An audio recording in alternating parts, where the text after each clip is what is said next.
Hello, hello. How is it going, everybody?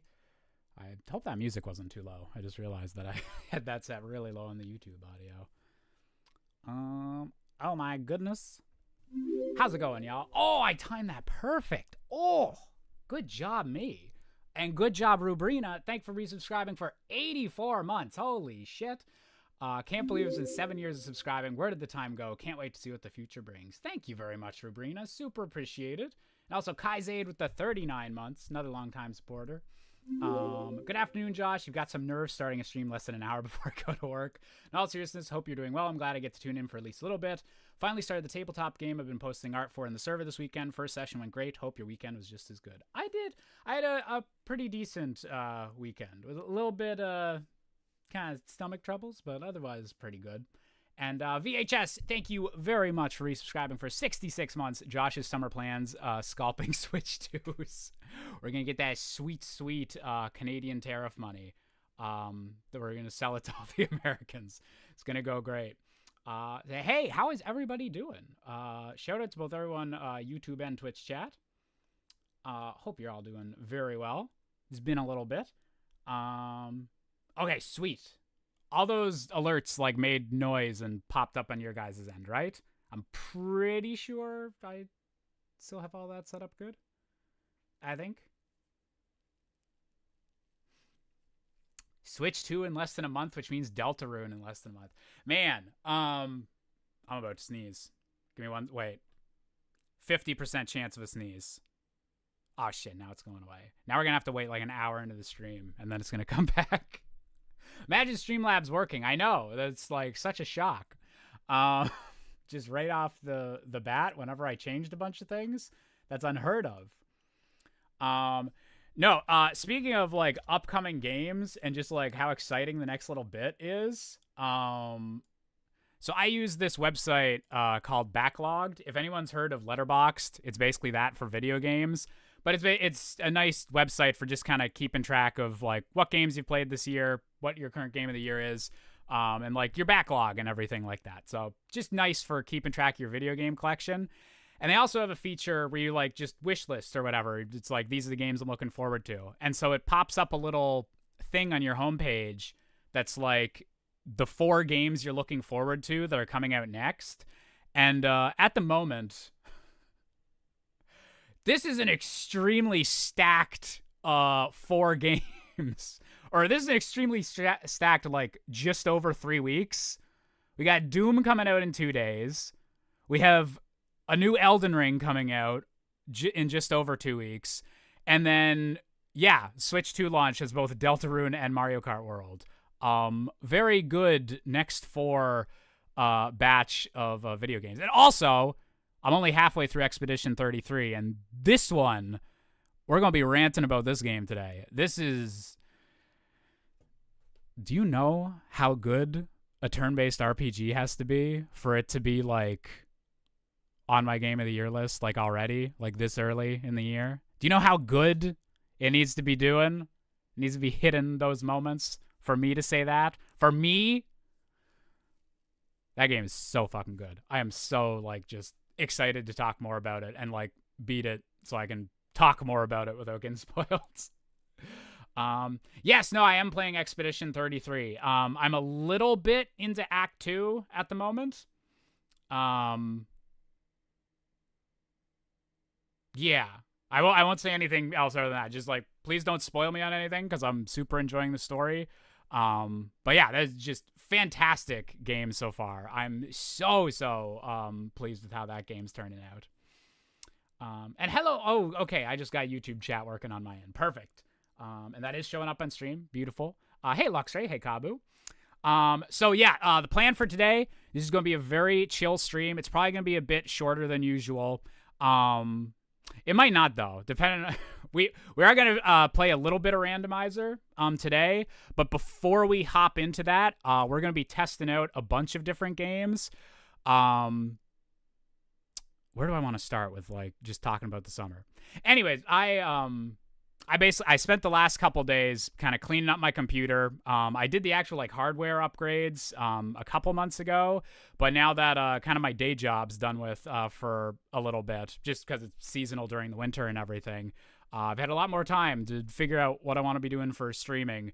And so today is we're gonna test to see if my super powerful PC can actually stream all the games that I want to throw the 5080 graphics card at. So we're going to be testing some games. We're going to be testing some emulators and some stuff that I have set up on that to see if that'll be good for some backlog streams this summer.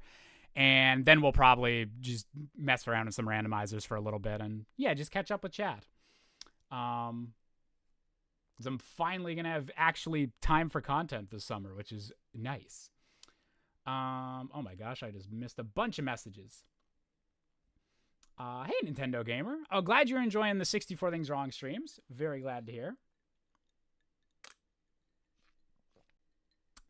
I hope that mouth fart wasn't like super loud into the microphone there.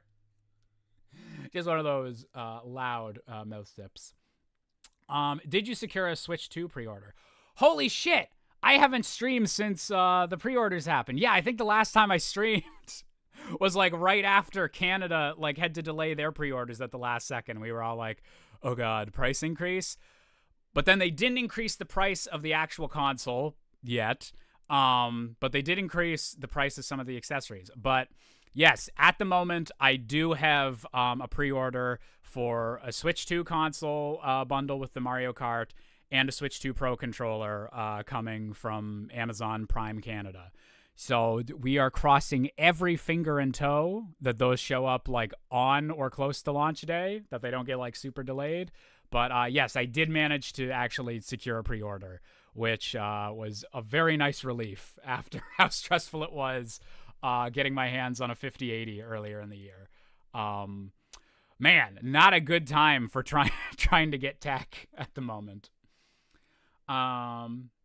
So after a few years, Super Smash Flash 2 finally got its big update, which reworked and resprited in the case of the former Goku and Tails, fixed up some sprites for Zelda / Sheik, resprited Meta Knight and Lloyd Irving, and added DDD to the roster.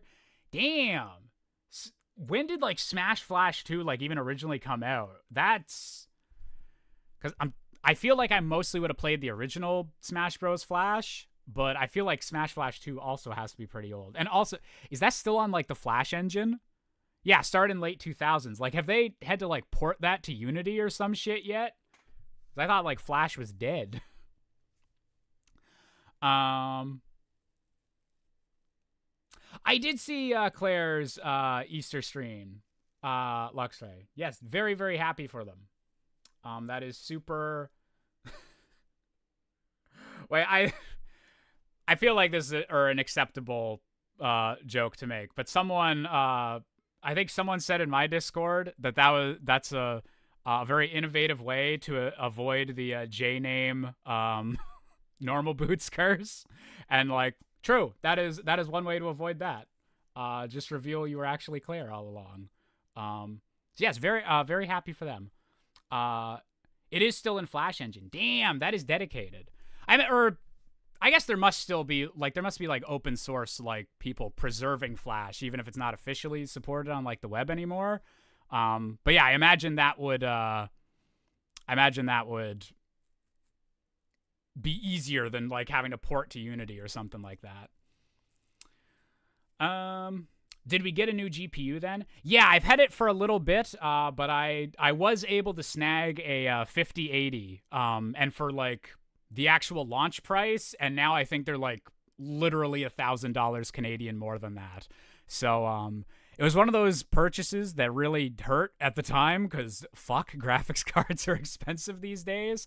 But looking at how expensive they got in the months since made it feel a little bit better. Just a little bit.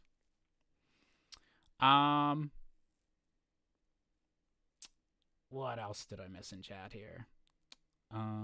Somewhat relieved I'm not big on any of the stuff going to Switch 2 this year, so this stuff can work itself out, hopefully, before I get one in probably a year or two. Yeah, like, I think it's same as, like, the Switch and everything. It took a little bit for the original Switch to really get going as well. Like, it came out strong in the first year with, like, Mario Odyssey and Breath of the Wild obviously, and Mario Kart 8 Deluxe. That was nice to have, but that was also a Wii U game. I guess Breath of the Wild was a Wii U game too. But yeah, it's always like takes a little bit before it's like, okay, this console's really worth it. Like, more so the reason that I'm getting it like right at launch is just I know I'll be able to like stream Mario Kart. Like I feel like I can pretty easily kind of make my money back like just by doing that, just like a few Mario Kart streams. I'm very lucky and like privileged to be in that position. And like I know that like within a couple years time there's definitely going to be like some must-have games on Switch too. But I am like, all that being said, I am super hyped for the new Donkey Kong and Mario Kart. I think they both look like really promising, really cool, like next gen Nintendo games. So I'm very excited to start playing it. But I totally get why like a lot of people are probably gonna wait at least like a year or so. Can't wait for Josh to start pumping out AI 64 things wrong with episodes of that new GPU. Oh man. So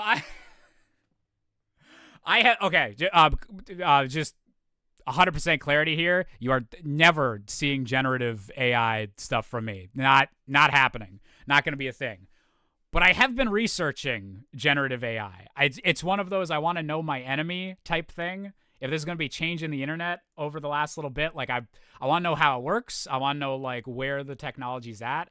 So I have actually spent like a bit of the last couple months like trying to learn as much as I can about that and how things keep progressing. And fuck, that stuff is scary, man. Not scary in the like, oh, this is going to become Skynet, but just like how quickly like the six fingers thing or just like certain things where it's like, oh, like obviously AI stuff is shitty in this direction. Yeah, it's kind of nuts like how quickly like being able to make like a full video with AI or like I think if someone put a gun to my head and was like, you have to make a completely AI generated episode of 64 Things Wrong, I think I could do it. Which is kind of like a horrifying thought. Not very, very weird to think about. That I probably wouldn't be good. It would be like a ripoff of all my other episodes and everything like that, or just be like whatever it's scraping from the internet. But yeah, it's just weird that it's like technically you could make something that would pass for like a YouTube slop content channel probably. It's just very weird. There we go. That's how we get more Josh the Hedgehog. Oh god.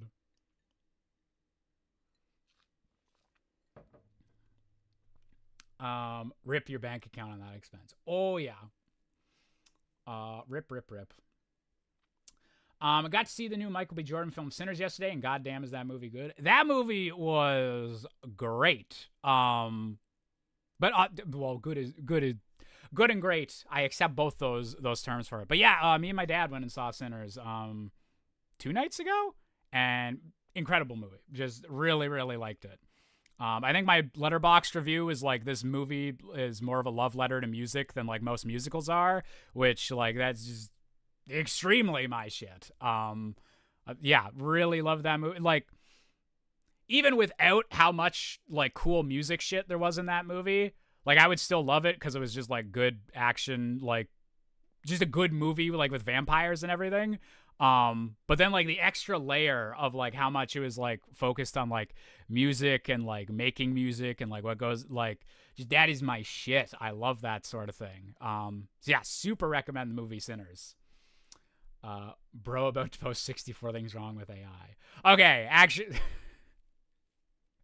when I say I would never post anything with generative AI, if I was doing something making fun of, like, if it was a 64 things wrong with AI, I could see myself using one of, like, the ethical ones for a bit for that. So maybe I'll leave myself that loophole. But no, I am never going to trick you with, like, an AI thing or, like, use an AI thing because I don't want to, like, pay someone for a commission. That's not happening. Because my big thing with AI for a while has been that we need to stop focusing on the like, oh, that has like 6 fingers or even the like, oh, this like uses so much electricity. I think the argument can't be from those angles because they can fix, like, the AI people can solve those eventually. They can make it like more energy efficient. They could use like solar panels for the AI stuff, or they can just make it better where it doesn't do the 6-finger thing. If you really want to like make sure the like human made art is gonna like continue being a thing and be a thing that we value, like you need to focus on that, like the actual like humanity and like philosophical arguments and stuff. Instead of just like AI stuff isn't as good, you need to be like, no, AI stuff is like wrong, or like you need to have a better argument for it. My stance on generative AI in art is that the point of art is to say something. It's a form of communication meant to impart some thought or idea or emotion, and no language model is capable of actual thought. It can make sentences that look like other sentences but doesn't have anything to say. It's incapable of intent. Like, exactly, like, that's exactly like basically the argument, or like the philosophy argument that you got to use, where it's like, okay, like, cool, you can do this. Like, sure, it's cool that you can like just put in on your phone, like, oh, make a cartoon Studio Ghibli of my cat and whatever. Like, it's cool, and it's like neat to like experiment with that stuff. But like at the end of the day, you're not getting anything from, nothing like artistic. Like, why? I don't know where this originally came from, but it was a quote someone used. It might just be from like Tumblr, but it was like, why do I want to like listen to a song that no one cared enough about to actually like write it? Like, if you didn't put in the effort to make the thing, or like putting any of your own soul into it, like, what do I get from listening to it? Because if it's just a robot like putting together its best approximation of a bunch of other like actual human artistic things, like, yeah, nothing new's being said. And so I think there will be interesting things of like actual artists like finding ways to use AI technology to like help with what their actual artistic vision is, and like put their actual ideas and like innovations into like I don't know what the word is, but, or put it into effect. But yeah, it's gonna be a crazy few years as we like figure all this stuff out.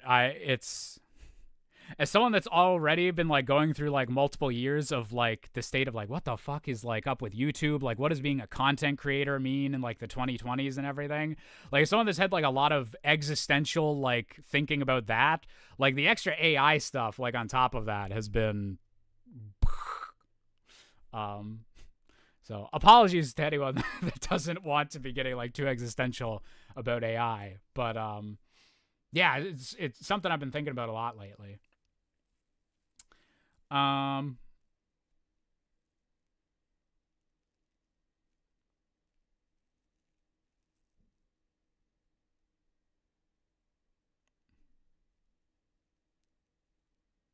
Wait, when is Ocarina of Time getting terrestrialization? Wait, what? Or I don't know what that word means. Or is that a new? That sounds like a ray tracing thing or something. Next thing I'm catching up to, JD Vance result in Pope Francis's death. Look, I don't want to go full conspiracy brained. They got enough people have conspiracies covered on the internet. But I will say, I will not be accepting any personal visits from JD Vance in the future. Just seems a little risky. Doesn't have a great track record at the moment. Does not. Other thing is that artificial intelligence is one hell of a misnomer. Actual intelligence doesn't exist in any machine. Nothing is capable of cognizance or independent thought, but the label of AI gets slapped on like 78 different types of technology, and now every legitimate use of AI tools gets conflated with god-awful generative AI. That's also like a huge problem, is we have like hundreds of different things all clumped under one like label. Like how the enemies move in Ocarina of Time like is technically like AI and all this. Whereas like the big thing at the moment is like learning language models. LLM is like the technology that a lot of the recent AI stuff is built off of. But even all LLM stuff isn't necessarily all generative AI or like as bad. It's all a clusterfuck. And I, especially for the game, like in the gaming space, I don't know how we're going to do on actually getting better terms for things, because we can't even decide what's a remake and what's a remaster at the moment. Oh dear. Terrestrialize is from Pokemon. Oh, wait, is that like the, is that whenever you'd, like, turn into the crystals? In Scarlet and Violet?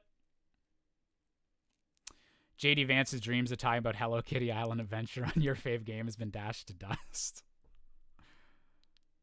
Man, I don't know if, okay, I don't know if I'd want to interview JD Vance because he's an evil soulless monster, and also wait, shit, no, I had a second reason there. Or wait, no, or the second reason is because he keeps killing people that he seems to see, or people that meet with him seem to keep dying. That was the second reason. But those two reasons, I don't think I'd want to have an interview with him, but I do kind of want to know what his actual favorite game is. I actually am curious, like, because he must have one. Like, he's young enough that he has to have played a video game.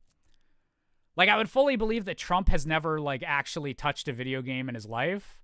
Like, I could believe that he's managed to... He's old enough and then just, like, sheltered enough that he could have, like, navigated through without ever having to, like, touch a controller. But JD Vance has said some awful things while playing Nintendo 64 games. My famous joust. The silly crystal mechanic, it's actually super awesome. Yeah, or I didn't play a ton of Scarlet and Violet, but I remember that was like a big, like, whoa, they're so big and like made a crystal now. Funny though, the Pokemon Crystal is not the one with the crystal mechanic. You assume JD Vance plays games like a weird amount of those right-wing chugs, especially the powerful ones, low-key hate games. Oh, like JD Vance would totally like ban video games now if he thought it was like good for whatever political evil stuff he wants to do. I believe that now, but just I think he's young enough that he'd like that someone in his friend group had to have like a Nintendo 64 or like at least a Super Nintendo. I actually don't know how old he is, but he reads as being like able to have played a video game in his youth without immediately crumpling into dust. But who knows? Maybe he has never touched a video game, and maybe that just explains everything. So okay, wait. So I want to be testing video games. So just while we keep talking, we'll test the ultimate video game just to see how to make sure this all runs properly.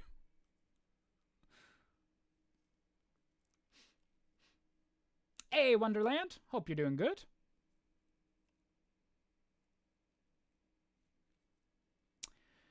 You'll love Terrestrialization if Scarlet and Violet have a Switch 2 edition. Have they... Wait, did they confirm that that's one of the free upgrade ones? I thought I saw a Pokemon game that wasn't the new Legends that was, like, on that list. All right, we're gonna try a round of Fortnite, and you guys are gonna tell me if it lags, how all the audio stuff's doing. Oh wait, I need to change my what it says we're doing on today's stream. Testigo games on new rig. Ask me anything.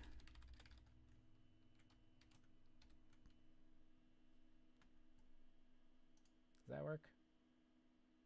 Perfect. Darth Jar Jar. Okay. This seems to be all working so far. Can you guys hear the audio at all?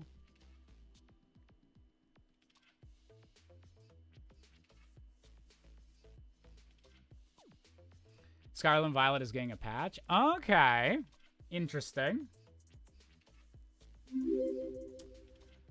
Audio's really quiet. Wait. Is that... Where do I have Fortnite lowered at? That is the question. Okay, not in that. Is it in the actual game options?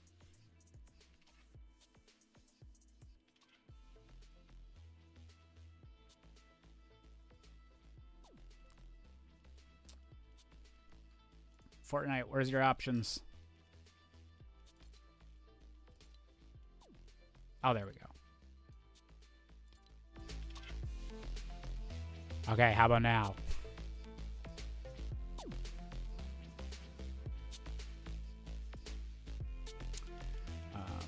Oh, wait. Shit. Licensed audio mute. There we go. That was the setting I had to turn on.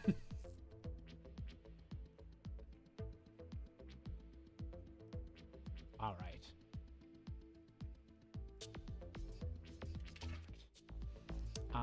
I've been good, Wonderland. I've been really busy over the winter and everything. Haven't been able to stream or do as many, like, your fave game episodes or anything like that as much as I would have liked. But I had a good job over the winter. I was helping the local kind of community center and rink with all their tech stuff, which was a fun gig. And so now for this summer, I got a lot more free time. So I need to get your fave game back up and running. I need to get more frequent streams up and running. And then I'm finally going to start dropping some songs and little teases of this 64 Things Wrong musical project that I'm working on, which is very exciting. I'll probably be talking more about that later in the stream. But,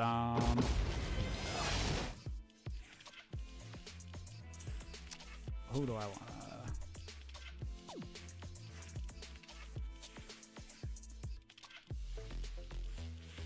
You know what? We're going to be Sabrina Carpenter. Oh, you guys can't even see my thing at the moment. My main character, Sabrina Carpenter. Everyone's favorite gaming icon. Wait, is the audio at a better level now, or do I still need to increase it?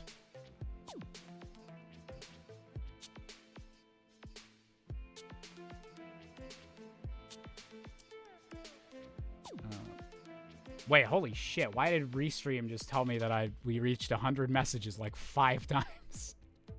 That means we only have 95 messages, Restream, if 5 of them are you. See you, Kai Zaid. Hope you had a good one.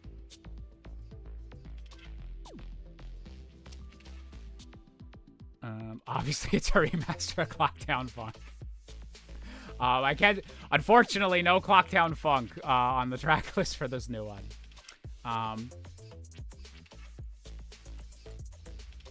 How's my friend's album going? Well, it's both our album. It's a 50-50 Busker and Silver split. But that one's progressing well, too. It's been nice. The last week, I've been, like, hopping back and forth from, like, lyric work on, like, both projects. And it's actually, like, been a really fun kind of, like, writing challenge, because the rock songs are so much more of, like, a specific, like, my emotions or, like, a vibe of the song. And then, like, with the musical, like, so much of it's, like, the character's specific emotions and, like, what the story needs, like, right now. And it's been interesting, like, the 2 different songwriting modes. I really like it.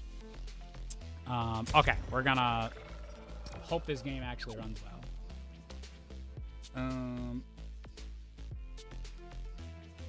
Wait, did the audio get improved? I'm still seeing audio's too quiet messages. Please don't unsubscribe for the Clocktown Funk.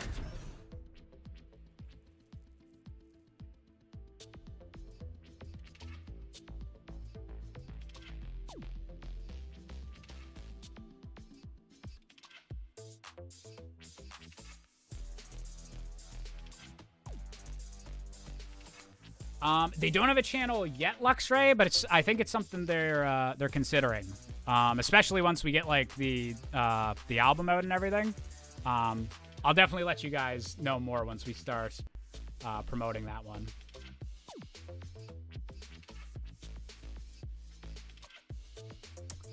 Oh god, is this gonna take forever to prepare the shaders now? It's gonna take forever. Forever and ever.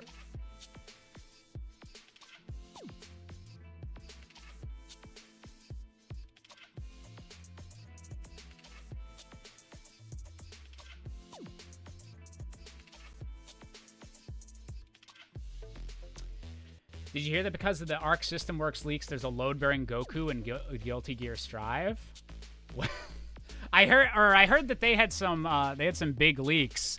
But wait, so they did the Fighter Z game, right? So does that mean that the new Guilty Gear was like built off that engine and like Goku, they need Goku to keep the engine running? Wait, if he gets removed, the game can't work? I actually kind of love that. So wait, is he, so he's like in the game, but he's just like inaccessible from like any character select or anything? Oh God. Okay. They do. I love how every now and then Fortnite's just like, yeah, we need to load the entire bus trip, all the assets for the game, and you're just gonna have to deal with it. Okay, you guys got to tell me, is the frame rate good for like the stream in general? Is the audio going out of sync? Is the frame rate good on the game? All of these are important questions. When I'm taking a bath, I have Hippie Pop playing. You know what? I never, when we were making it, I never had the thought of like, I hope people bathe to this, but I'm kind of glad that it's a thing if it's happening.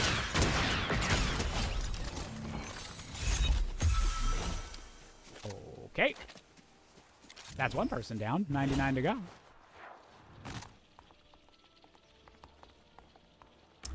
Will you do any streams? Do you play games with the viewers? Yes. If I can stream a lot more this summer, that would be a big thing, is getting the community streams back.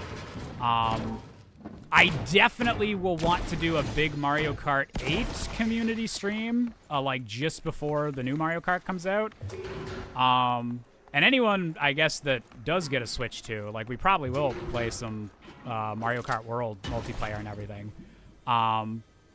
I won't try to like do too much of that because I know that'll be like super frustrating for people that can't get a Switch 2, like right away. But we'll I'm sure we'll play a bit of that game.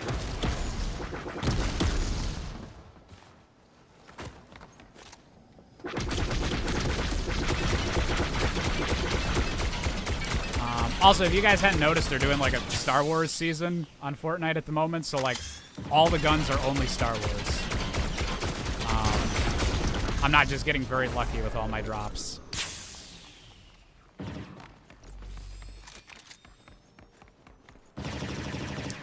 That's what I need to pivot to. We're done with the Zelda randomizers. I'm gonna start doing community Fortnite games. That's the future of this stream.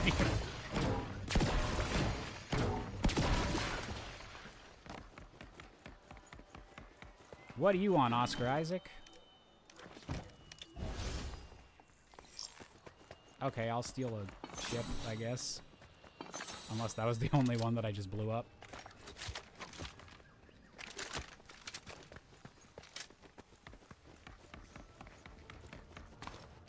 My 16-player Mario Kart Double Dash parties are in shambles now. Oh, man. I really hope whenever... I hope they bring Double Dash to the Nintendo Switch Online pretty soon. Same with the original Kirby Air Ride. If they have the LAN for that, for the online play, that could be super, super cool. Hey, Rachel, thank you for resubscribing for 48 months, the full 4 years, 5 months in a row. Oh, God, we are going to immediately crash. No! I need to blow up stuff for a mission.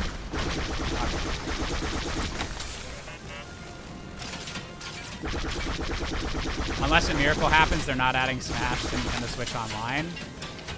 See, I think that always used to be my take, too, is that there's no way we're getting, like, a Melee HD. That would be the funniest shit if that... Oh. That'd be the funniest shit if that did happen.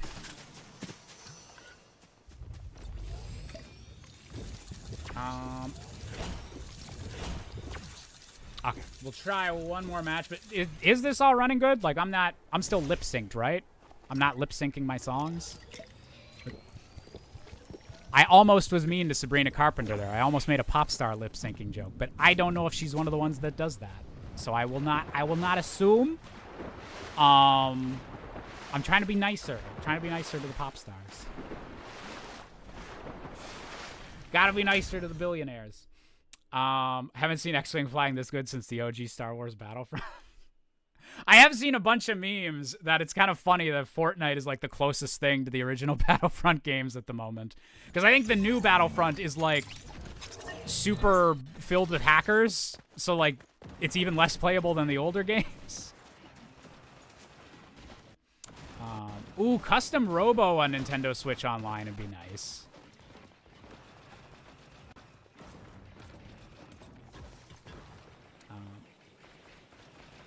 Yeah, wait, okay. I need one of you guys to tell me whether the like audio's synced up and like whether the frame rate's smooth, because it's like lagging on my end, but I don't know if it's just doing that for like the stream preview just to like save resources for the actual game, which that's totally fine. But I don't want it lagging for you guys. Like I need to adjust settings if it's also coming out in the actual stream.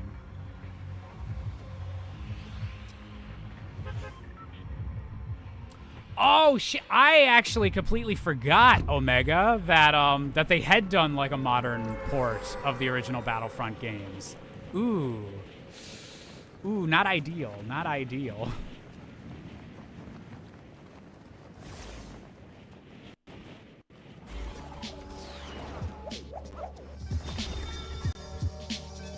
Seems okay. All right. Okay. Like, the occasional little stutter's fine, because I think that's just, I think people just accept Unreal Engine does that for some reason. Yeah. Oh, hello, Carrie Fisher. What's up?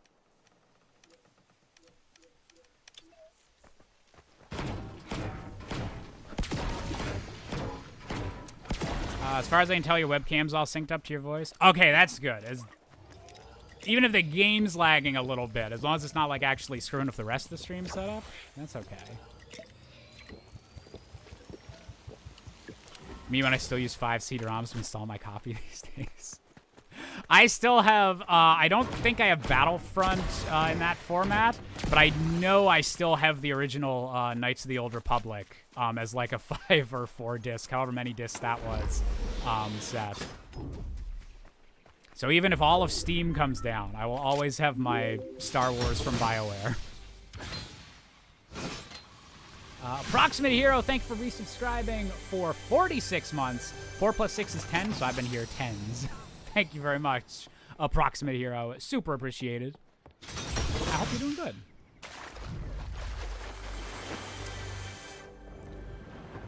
Dr. Frankenstein of emotes. You know what? I would wear that that badge with pride, Rachel.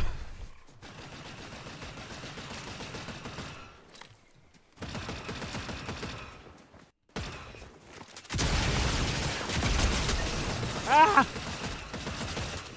Okay, I'm not sure how shotgun lasers work, but I'm glad they work. Ow!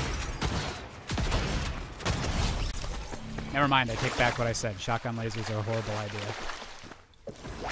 Oh, sorry, Scatter Blaster. I don't want any Star Wars nerds getting real mad at me. All right, one more quick little match, and then we're gonna test out some other games.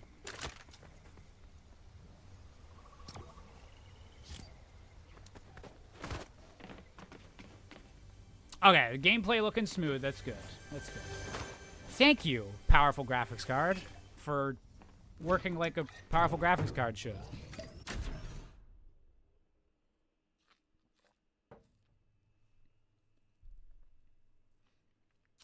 Trying to think, has there been any other big gaming stories or news in the last few weeks?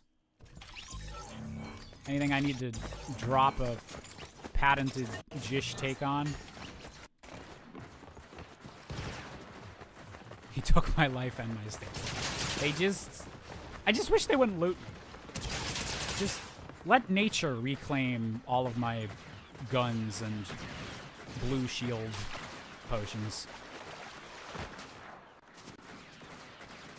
Oh yeah, that's true, Joshua. GTA 6 got delayed to like a year from now. You know, I'm gonna let them cook. I don't really have an issue with that. I think it's funny, like, how much the rest of the industry was freaking out of, like, trying to avoid that, try to avoid releasing games at the end of this year, because everyone was like, we're just leaving that for Grand Theft Auto. No one wants to touch that. So it's kind of funny that they kind of messed with the rest of the industry's plans. But I think Jason Schreier, who's usually good for like behind the scenes reporting, was saying that like the whole reason for the delay, like the game's in a good place, but they just don't want to put like painful crunch on the team. So I think like that's what we've been asking for like the last decade, is for like game workers to be treated better. So if we got to wait a little bit for Grand Theft Auto 6, which looks incredible from the trailer that they did drop right after they announced the delay. Yeah, fingers are crossed that game like lives up to the hype, because it looks very, very promising so far.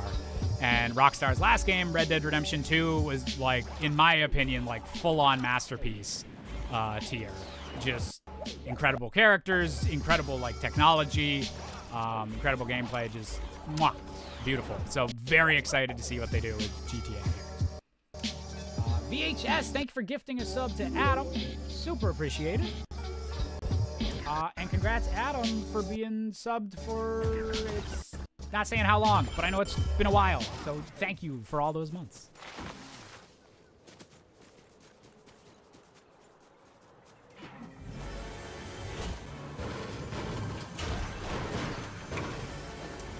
I don't think the industry is freaking out about GTA. People just assume the industry is freaking out about GTA.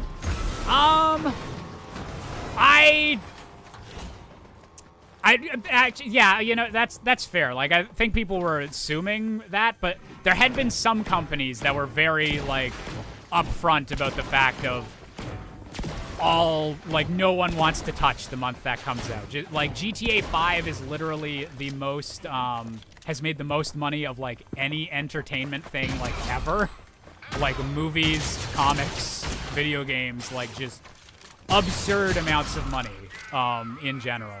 So, people are assuming GTA 6 is gonna hit similar kind of levels of completely taking over pop culture for a little bit. So I'm super curious, like, how that's gonna turn out, or if it's gonna end up, like, being disappointing and not living up to all this hype.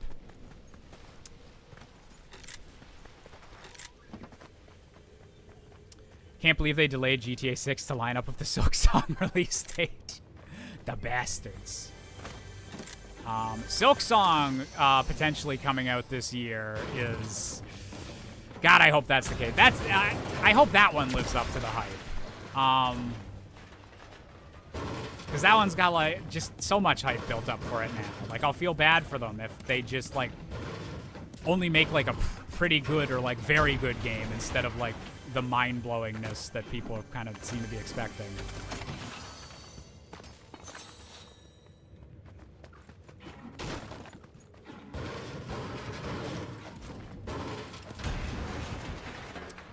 Will I be playing a new Zooter Seed? We'll probably be playing, at least starting off one. I might put on, like, just, like, crazy settings or something and just try it for a little bit, but mostly just making it all streams well. But you can make a light arrow prediction, if you want, Lux, right? Be extremely funny if they just reskin the first game, called it a sequel. It would, you know what? That actually would be the funniest outcome if it's like, not like completely just reskin like the first game, but if it was like they don't change enough from the first game and they add like microtransactions, just like a bunch of like the worst things the game industry has like added since the original Hollow Knight. That would be like the nightmare version of Hollow Knight 2. Or Silk Song. We know the name of it. Light Arrow's gonna be in Tilted Towers.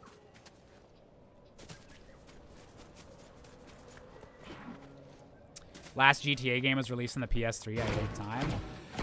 It's just how long it's been for the Grand Theft Auto stuff is a bit of a mindfuck. Cause it's like GTA 5 literally came out like either my first or second year in university. It was really early in, like, university, so I, like, associated with, like, turning 18, like, being able to drink for the first time, like, off of my own.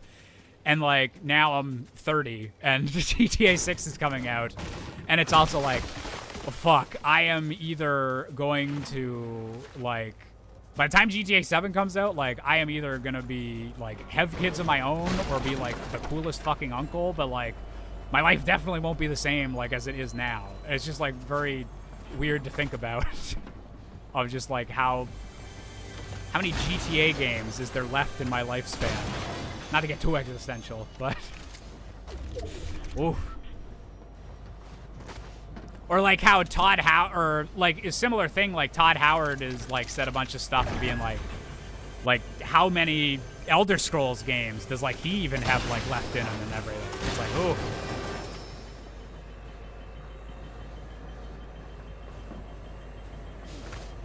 GTA 5 came out the first year of Obama's second term in office. That's crazy. Oh, man. I think there's, like, even a quote from, like, an ex-Rockstar guy that, like, was with the team whenever they were, like, would have first started GTA 6, but then, like, just left since because they've been developing it for, like, a decade. And I think he has, like, a quote from, like, 2019 where he was like, well, like, I'm kind of glad they didn't have to release GTA 6 during the Trump term because that just would have been weird. And now it's been so long that we're in the second one of those. It's like, fuck.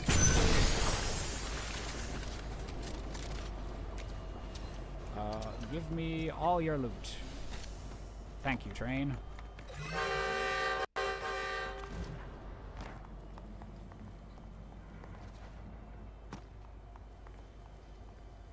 Oh, I'm sorry to hear that, Rachel.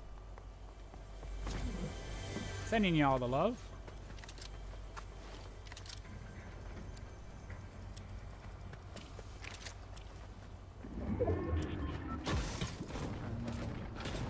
Games take so long to make now, it starts getting existential when you talk about sequels. Yeah, I'm not sure where I fall on that. I hope that there's a big increase to games with like smaller production cycles, or just like make things like smaller teams, a bit more like smaller size, and just something where you can make a game in like 2 years and then make another game in 2 years. I think we need more of that in the industry. But I also do like whenever Rockstar takes like 10 years to make a game, or like the Zelda team takes like a long time to make like Tears of the Kingdom, which even could reuse a lot of Breath of the Wild stuff. But then, like, whenever they finally do release stuff, it's like, oh, okay, no, like, I see what you were doing for this many years. Like, it was a huge, like, technological effort. Like, hundreds of people working this long and making something super big and ambitious. So I don't want to lose, like, these big, like, technology-defining games. Like, I hope that there's still some of these huge ones, but I think we need to stop having, like, every franchise, like, take 5 years at least to get a new installment. There needs to be like a better balancing act with that, I think.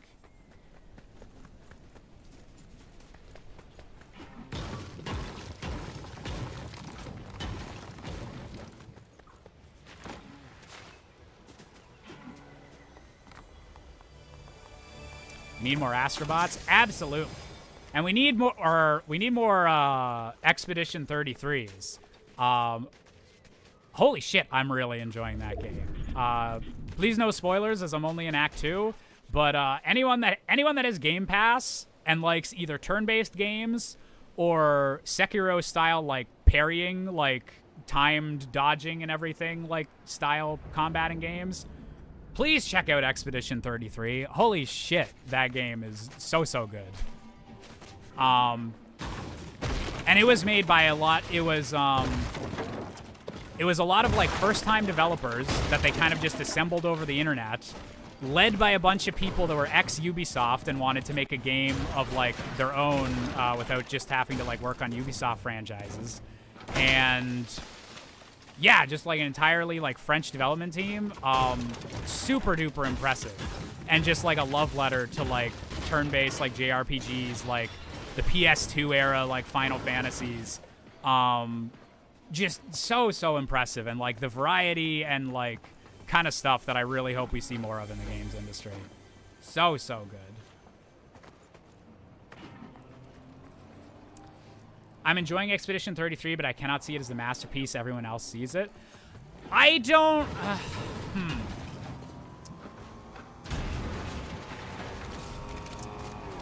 There's some ways I wouldn't call it a masterpiece, but there's some things it's done where I almost do want to call it a masterpiece. There's something about just, like, how unafraid it is to be, like, a video game. Like, there's certain aspects of it where you can tell they're just like, we love this thing from this game and we want to put it in. And then there's, like... So I just did a section where it was a super bullshit platforming side quest. And the engine and, like, all of the gameplay is not built for platforming. But you can tell that they just were like, you know what, we want to put in a platforming thing here. And there's so much, like, goofy stuff rewarding you as you get higher up the challenge. And it was just, you could tell the developers had, like, they were having the time of their lives trying to do their own, like, Chrono Trigger or, like, Final Fantasy. Like, trying to do their own masterpiece JRPG. And it's more just that you can feel that vibe that makes it feel like one of those than the actual, like, full-on quality level. But let me be very clear. I also think the quality is, like, very, very good. But there's just an energy to it that I haven't seen in most video games. Or at least not video games that have so much polish and kind of, like, don't feel as automatically indie to them. It has a very kind of indie love letter charm to it, but, like, with a bit bigger production values without feeling like too much production values. I don't know if I'm doing a good job of explaining it, but there's just a sweet spot that I don't often, like, see in projects like that makes me, like, very glad this game exists, and I get why people are kind of going so nuts for it.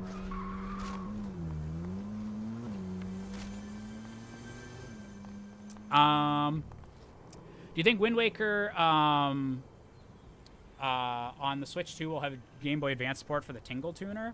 I'm curious how they'll actually do the Game Boy Advance connectivity. Because I also want to know that for, like, if they do Four Swords Adventures. Like, how are they gonna... Yeah, I want to know how those features will all work.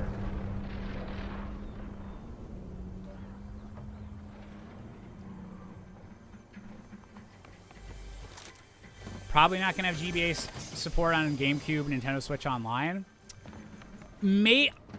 It's one of those things where I could see them deciding to do, like... Because I think the, like... Has, like, Dolphin Emulator, like, figured out a solution to that? Or, like, is there... I feel like there's got to be, like, some, like, fan-done way to, like, emulate that. And so I feel like even if it is, like, just, oh, we pop up, like, a separate screen for the GBA, I feel like there's just enough games that have connection there that I could see them, like, investing in, like, doing their own version of however, like, Dolphin does it.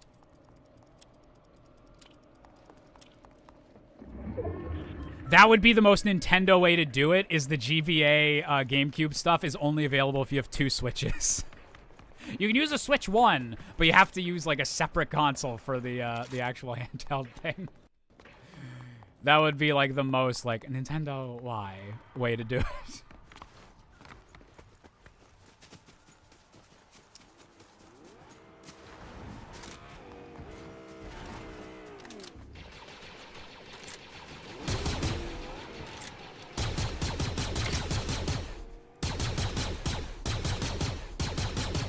Excuse me. Can you get hit by more bullets, please?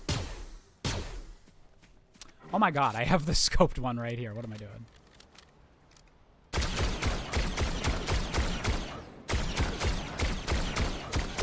Okay, note to self, the scope doesn't work. What are my thoughts on the virtual game cards for the Switch? I've seen some people being annoyed and saying they don't work in some situations as well as the way they used to do it. I'll have to research more into that, but the way that I've kind of seen it working on, like, my Switch, or how I thought they worked whenever they announced it, I like a lot of kind of the ideas, at least for my use case. Like, it makes it a lot easier to kind of share the games with my dad, brother, and sister. If we all have, like, a family account thing. So yeah, I like the idea on paper, but I need to do a bit more research because I could totally see there being like a just annoying things that Nintendo's it up, you know?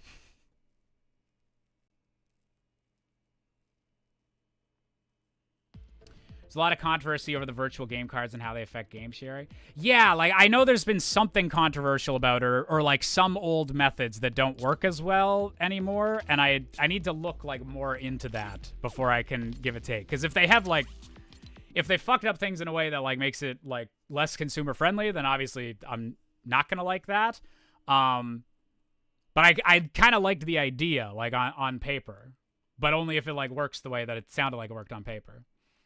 Biggest thing virtual game cards disable is the ability to play one game on 2 Switches at the same time, which apparently was possible before even online. Oh, is that the big thing? That's a bummer if that's true. My assumption would have been you couldn't do that in the first place, but if you could do, like if that was a thing you could do before but now you can't, like it's always gonna be shitty whenever you like take away functionality that was before. That's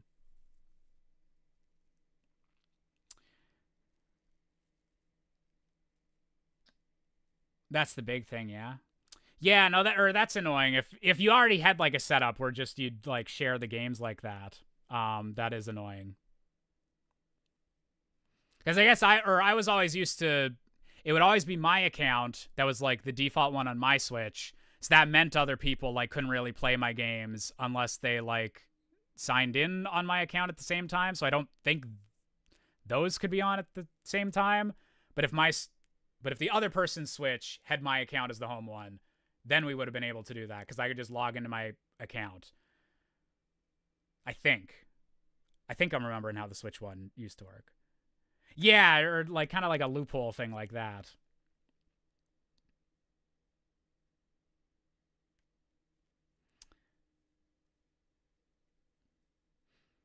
Yeah. Now plugging loopholes is lame because I more so just like the idea of like, oh, like I can treat it like a physical card. Dad, you want to play, or you never played Tears of the Kingdom? You want to try that out? Here, borrow my copy for 2 weeks, and he can just do whatever on his Switch. Like for the use case of like our family now has like a collection of digital games, which just are mostly ones that I've either bought or got review codes from Nintendo, and like now it's easier for me to like share those or lend those out. But if people already had ways to just kind of like share them and Nintendo's fucking with that just doesn't feel as nice. Yeah.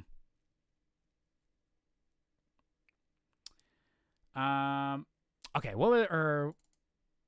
before we get into like randomizer or something, what other games did I want to test out?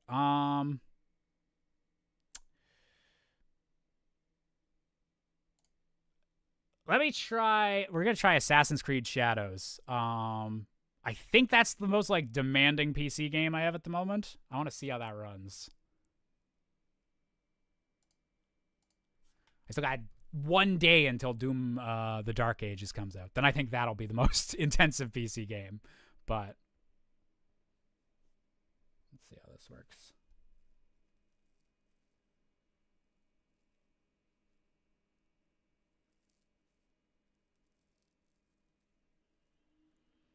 Plugging holes is lame. that doesn't sound weird out of context at all. Oh wait, shit. Is this going to my TV monitor? No! Damn it.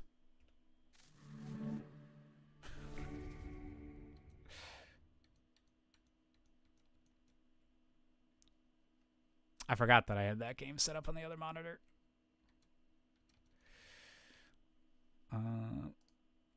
Okay.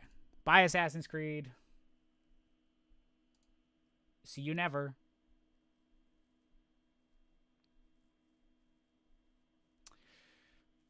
Most intensive PC game is Microsoft Flight Simulator. Oh, actually, that would have been a good one to test out. I don't think I have that installed, but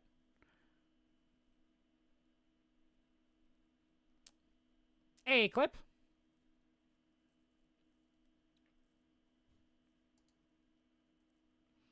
Where is SOH? Where's Ship of Arcadian? It's in my Steam games list. You know? official Steam game, Ocarina of Time Randomizer, right? Everyone's favorite.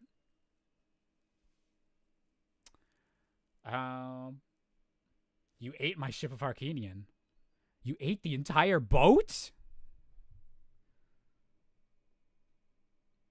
Oh.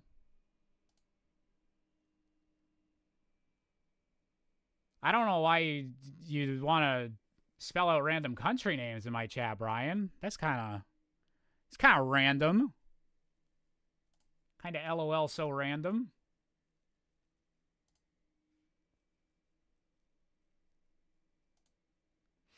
Think I have splinters in my stomach. Thanks, Jish. Dang it. Shouldn't have gone for the wooden boat.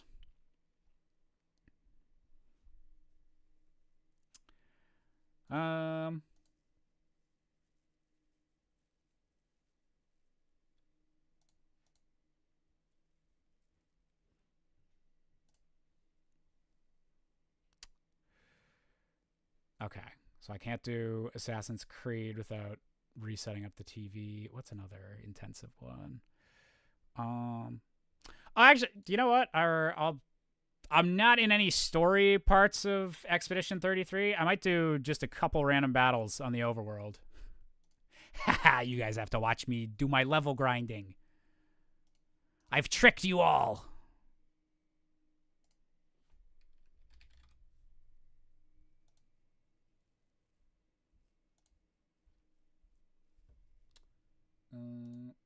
There we go. Oh, wait. There we go.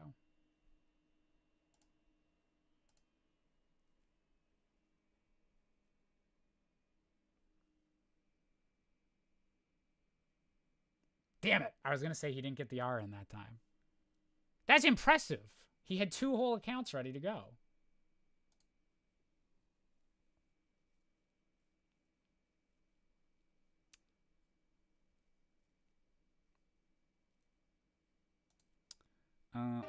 Wait. Can you guys hear that?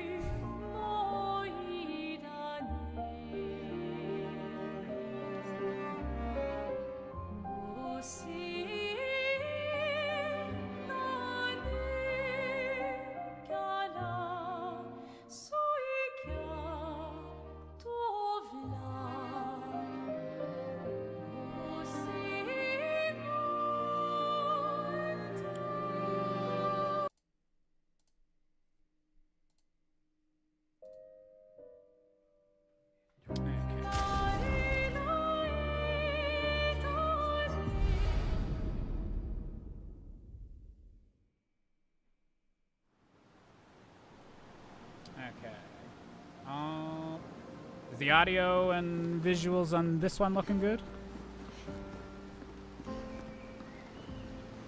God damn.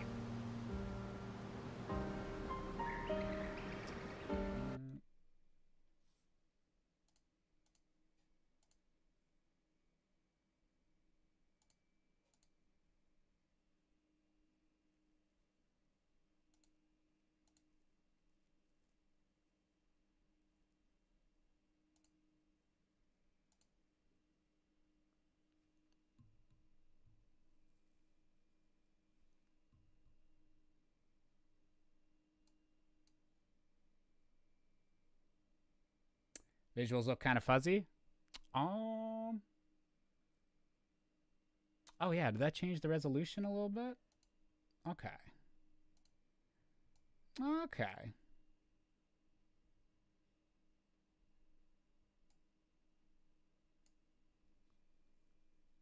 Okay, I think we're good now. Wait, did that change the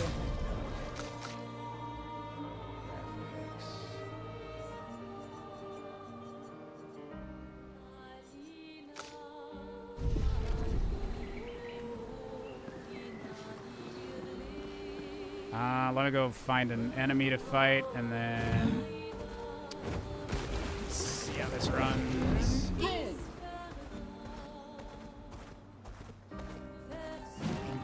Oh, wait a minute. I know why this is being fuzzy. I didn't reset up the NVIDIA card. Okay, this is why we're doing the test stream, y'all.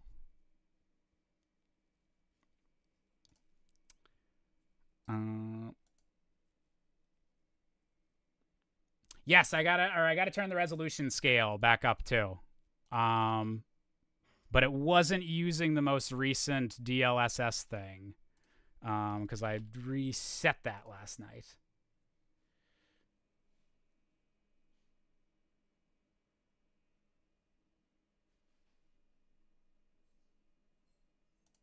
Damn.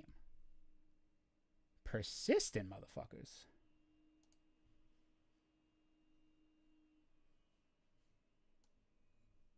Bam.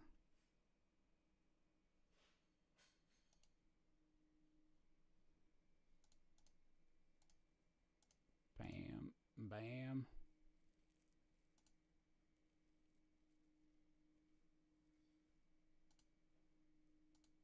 Bam. Okay.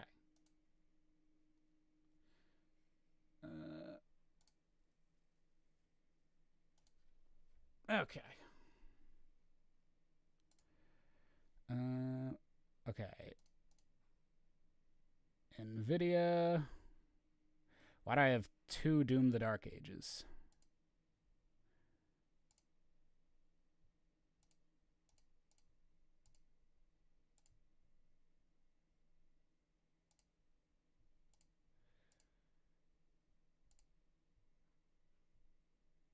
Okay, I think that should work for Expedition 33 now.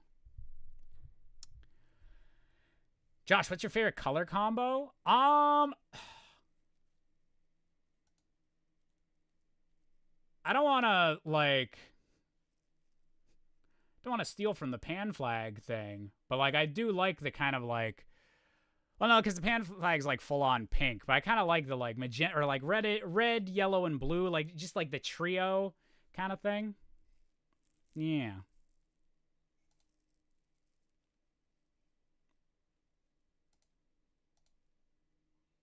Okay, that's the first troll username that actually offended me. Peter Griffin 1488. Peter Griffin would not be a Nazi. It's just not accurate.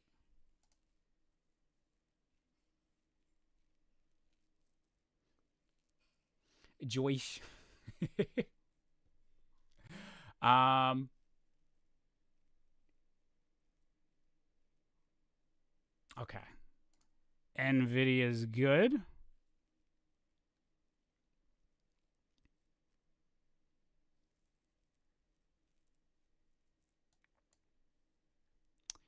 And oh yeah, no, it's not a Steam game. Jumpins. Missing where I put all my games at.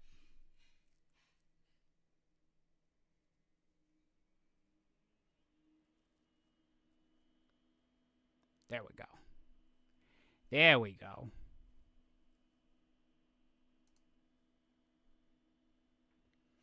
Okay. Did my like, as I was moving my head back and forth, did my head like super lag, or is that just on the preview whenever I boot up a game?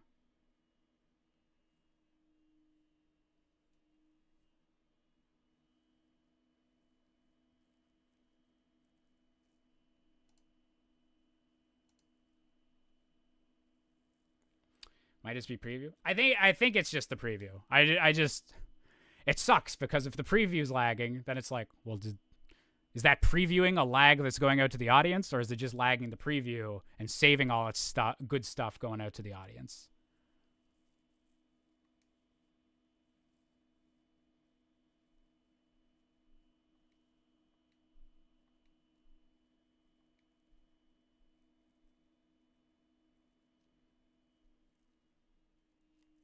Thin lag where your forehead is huge and reflecting a lot of light. Yes, that is true. It's because I do have a light source like right there. So that's kind of how the laws of physics work.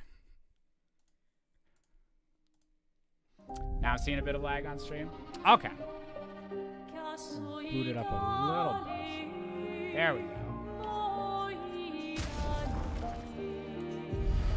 Let's see.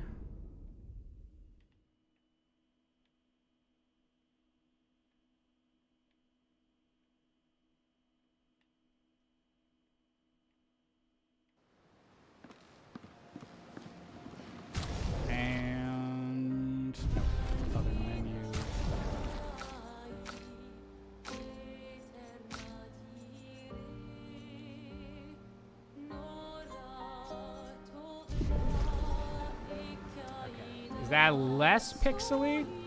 Actually, now I'm wondering if the pixely on your guys then might just be like bitrate stuff.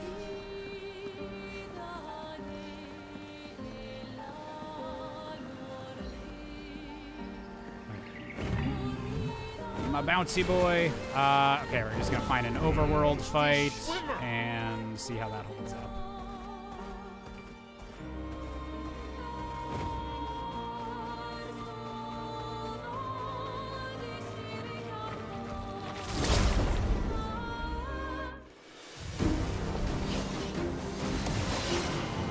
Yeah, let me know if there's any graphic weirdness or sound weirdness going on.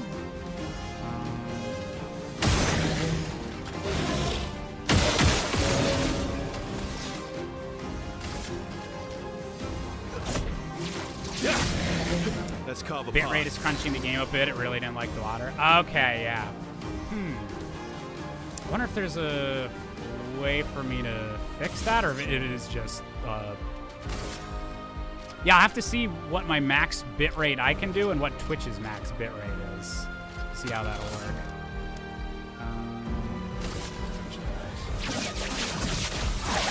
Locked.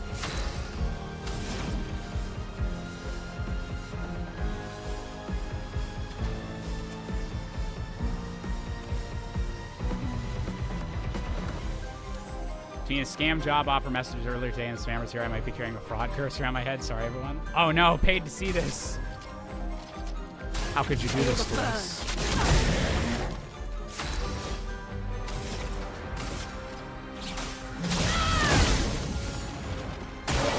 Okay.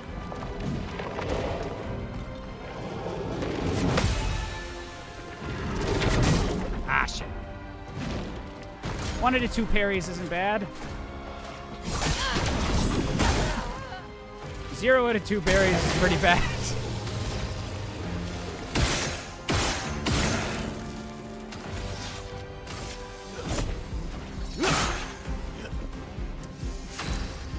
Did on-screen chat disappear? It did for a bit.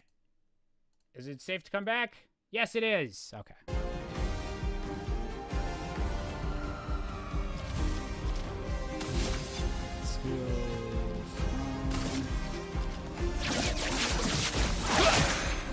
Let us stay there.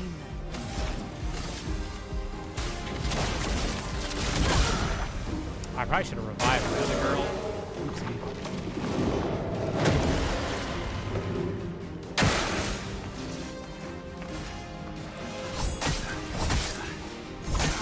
Ugh.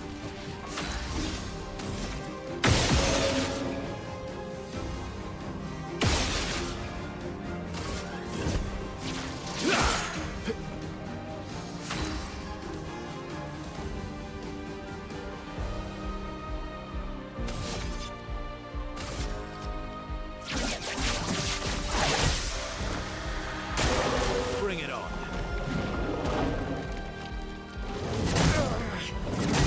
Ah, shit. No! I'm also very bad at the action elements in this game.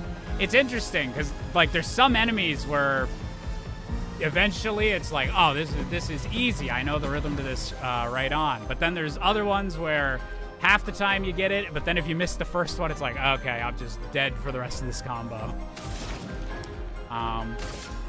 For anyone else that's been playing this game, I don't know how common of a build this is, because it's kind of what, like, a lot of the early tutorials are about, like, the burn and, like, how the fire element works, but I've been, like, going all in on just, like, fire damage and a few abilities for if someone's, like, not weak to fire, either making them weak to fire or briefly, like, using other elements on them. But very much like just putting as much burn damage as possible on them. So we're doing a Charizard build for my entire group. And yeah, we're trying to get better at the actual parrying and dodging and everything. I think I'll improvise.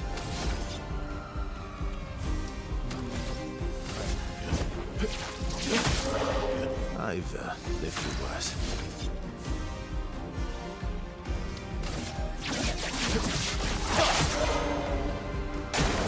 Incoming.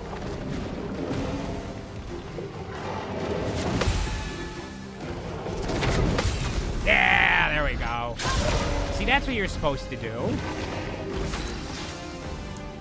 For the record, the only lag I noticed was a very brief frame drop when the YouTube chat was brought back on screen. Oh, okay, and that would have been me, like, switching between windows. That's a bit, like, understandable.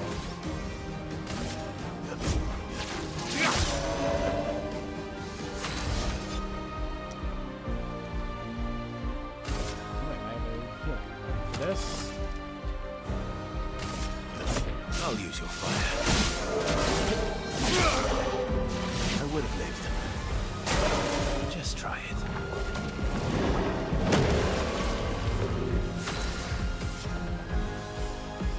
Oh, I'm out of the revive. Shit. Okay. Should have done that.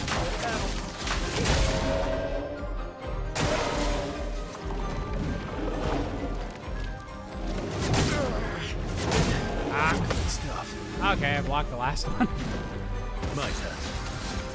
1 out of 3. Still not bad.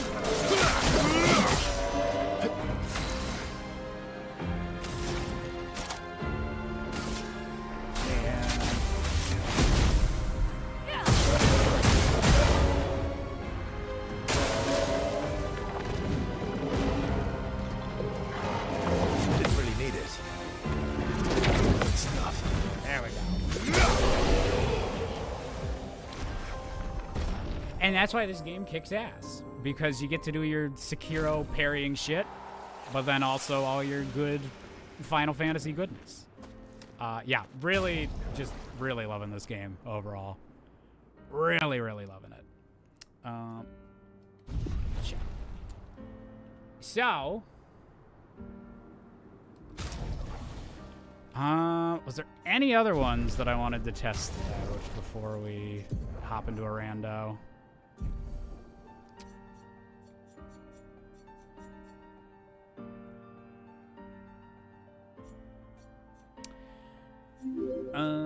Vmon, thank you for resubscribing for 70 months on a 5-month streak. 70 months, God, it's been a ride. Thank you very much, Vmon, for the 70 months of support. Super appreciated. Hope you're doing good. I also just kind of dislike the I'm not like the other girls vibes the game gives off some of its systems when it's really otherwise a fairly standard JRPG. Do you mean like the parrying and stuff like that? I don't know if I get,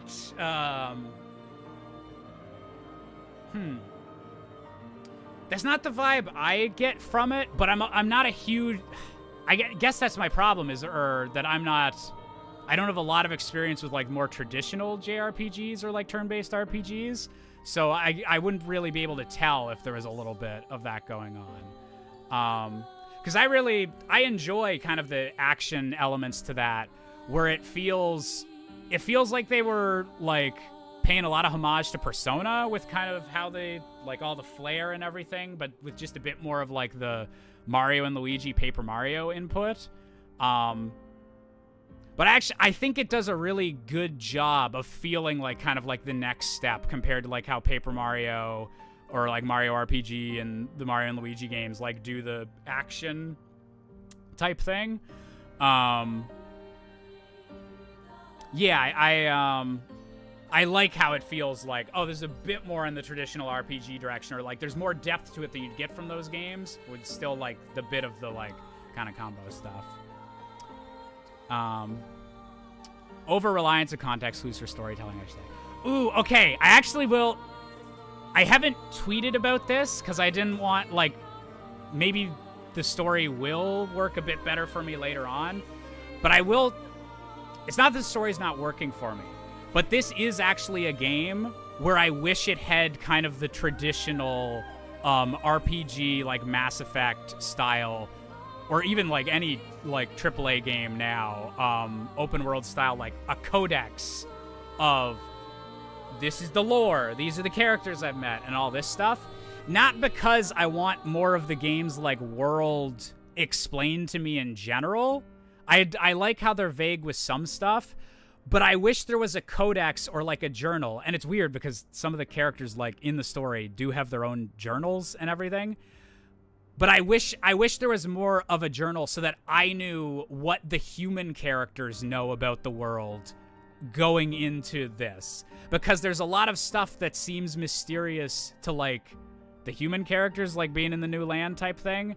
But then there's also stuff that's like mysterious to the player, but it's just that the game hasn't told you, but like the human characters actually do know this is like a part of their world. Or like, I wish there was an explanation of how the humans know that like their magic system works, because at the moment, like, I still have no idea how any of that stuff like is. And it's kind of a weird mix whenever the characters are trying to solve a mystery, but then there's also stuff being held from me, the player, to make it more mysterious. And I'm not sure if it's a thing the characters know or don't know. Like, I wish there was a bit more clarity there, because in something like Dark Souls, which is where I'm guessing they get a lot of the, like, we're going to use context clues for the storytelling from, like, everything's mysterious in Dark Souls. Whereas in this, because you have, like, the party members, like, talking with one another, like, there is some stuff about their world that they know that I don't know.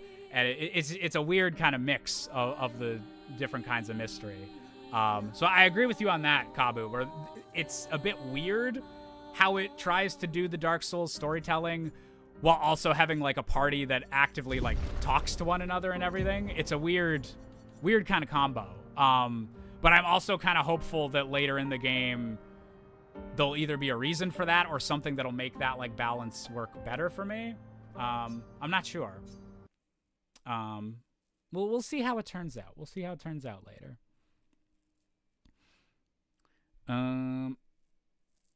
Okay, so the other thing I wanted to try out.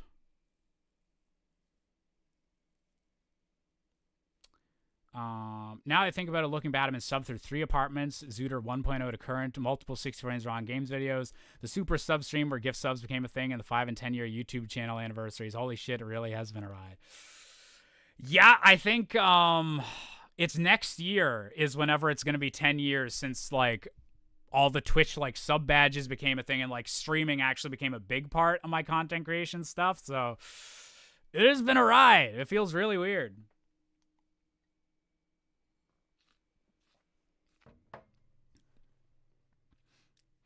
And yeah, that's totally fair, Kabu. And, like, that's almost like, those are the games that are the most, like, that I'm not saying nitpicky as like a negative thing at all, but, like, those are the games where it's, like, easy to get, like, kind of nitpicky on, because it's like it does so much else right, and it's, like, so close to, like, being just a full on, like, knockout masterpiece in some departments. But then there's some things where it's like, ooh, like, why is this way? But there's the reason I'm gonna hold off on some opinions until, like, the very end is that there has been some things with the game that initially felt, like, really weird, or like, why are they doing it this way? But then later it kind of, like, comes together, and it was like, oh, that's why you're doing it that way.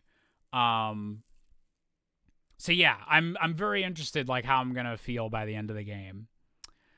Okay, so we're gonna try, let's see how the CRT shaders look on the setup. So let's play my favorite Steam game, Donkey Kong Country 3. And we'll see how this looks on the stream setup, or if I'm gonna have to make this bigger.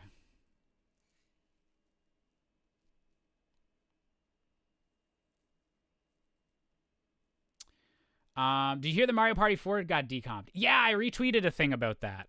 Oh, wait, is this not showing things now?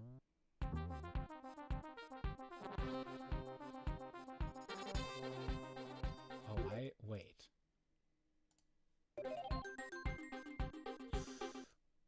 Why is it only when it's not active?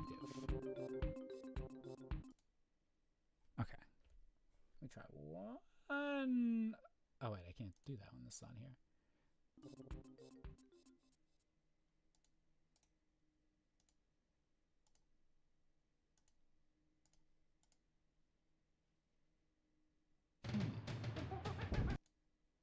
Okay, do I just do it through RetroArch then?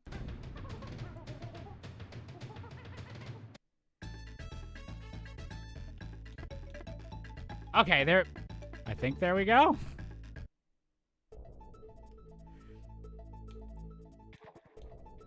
Okay. But yeah, I did hear Mario Party 4 got decomped. So a Nintendo game getting decomped does not immediately mean that there's going to be a PC port. Like, it's once the decomp has happened, that's when work on an actual PC port has to begin. Like, that's what happened with Ship of Arcanian and the Majora's Mask.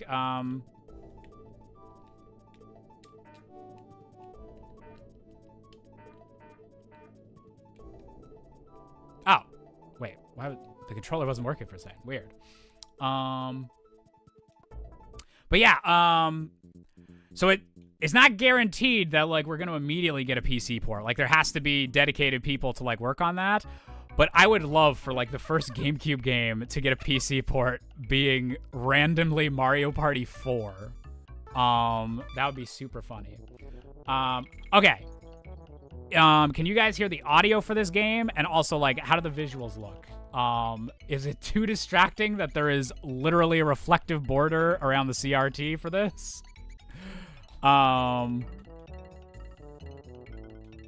Cause yeah, this is the fancy CRT shaders you can put on stuff in RetroArch. But I like the look of it. So if it looks good for the stream, this might be how we get through some of the older game backlog stuff.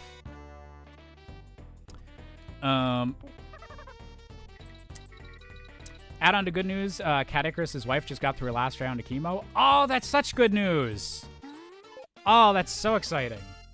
Very good for them. Yeah, I know they were going through a lot of stuff with that, so very happy to hear any good medical news.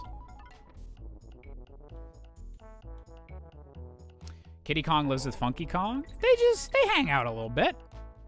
He's couch surfing. Funky Kong is. Kitty Kong's the one with the mortgage, even though he's a baby.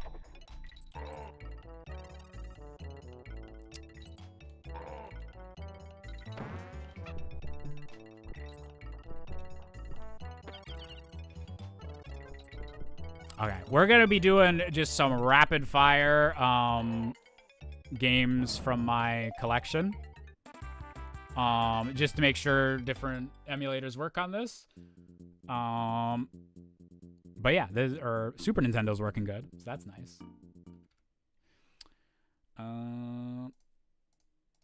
N64, let's do a little DK. We'll keep the theme going.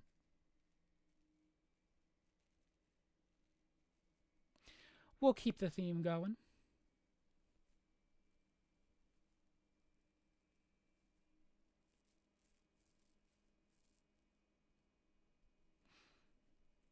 Just don't talk to Claire about Mario Party DS. She hates that game. I like that. So, like, obviously Mario Party is, like, known as just, like, a frustrating series in general. Like, this is just the meme, you know? But it is kind of funny that so many people have, like, a specific Mario Party game. And not just, like, a specific Mario Party game, but there was a specific round of a specific Mario Party game that is just, like, lit a fuel of hate, or lit a flame of hatred for specifically that game.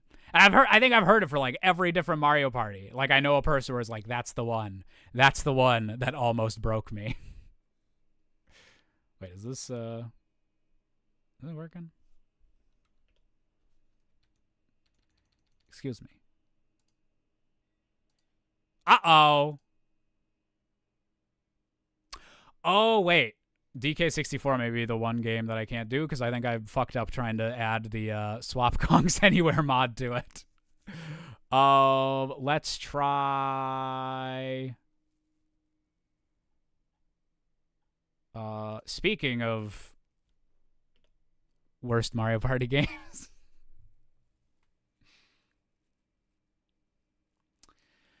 People are theorizing that K. Rool is the secret behind-the-scenes villain of Bonanza.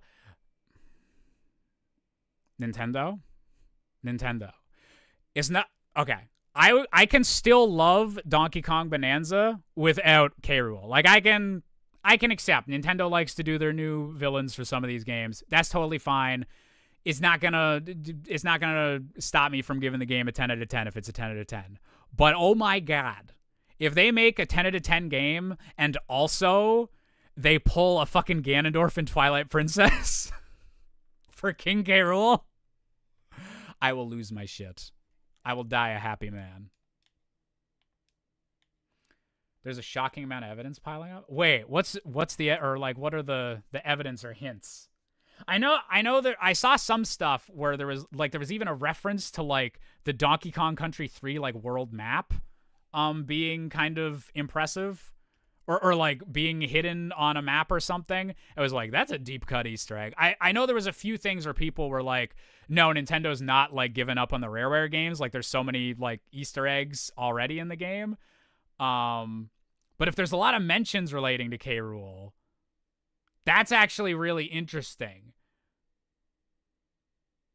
Maybe, like I could even see him not being the main villain, but just having him be like a character or having there be like one world that's like Kremling run. I can see that being a thing, because even referencing him, like it usually seems to be either they're going to acknowledge the Kremlings exist or they're not. But like, if they're acknowledging it, I think that makes it a lot of, yeah, that's interesting. Oh, I would love for that to be the case. Josh, do you think Black Doom is on the level of Ganondorf from Tears of the Kingdom? Like on the, what level? We talking sexiness levels, final boss levels, overall villain levels? Why did Mario Party not work? Wait, are my Nintendo 64 games not working? Mario Party 2? Will you do better? It's a long shot, but what if they did something like Crash Twinsanity and DK had to team up with K. Rool?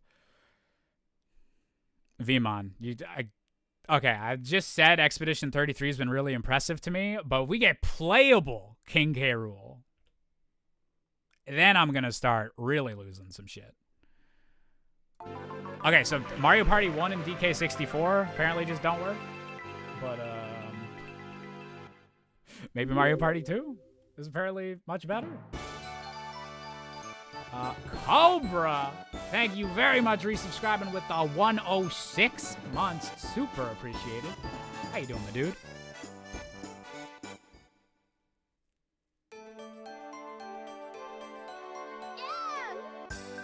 Alright.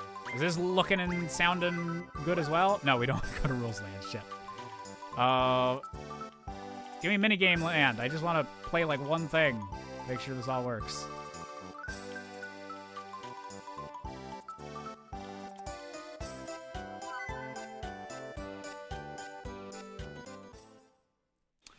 Oh, I don't know. Black Doom's got to be somewhere on the daddy scale. He's never been one of my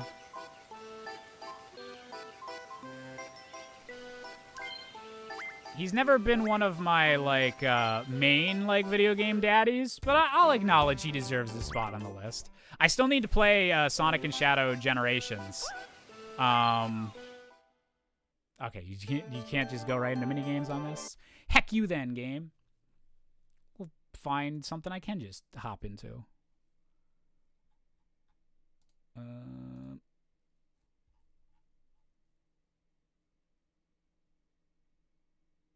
Smash. There we go.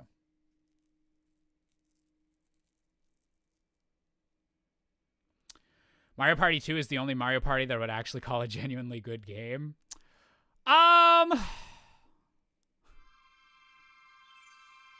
Maybe. Mario Party 2 is really, I was gonna say, I think I prefer 3 a little bit, but 3, I like 3 because it just adds a bunch more of the bullshit items. Depends how much bullshit you're willing to put up with.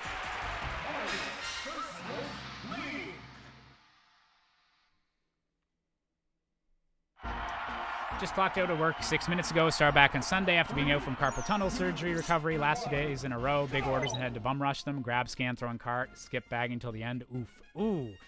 That on like a sore wrist, that would be brutal, Cobra. Hope your surgery and everything went well. Because yeah, you were talking about that on the last stream. So I hope you're doing good, my dude. Speaking of Black Doom, with how much Paramount is cooking with the Sonic movies, imagine what they could do with Black Doom.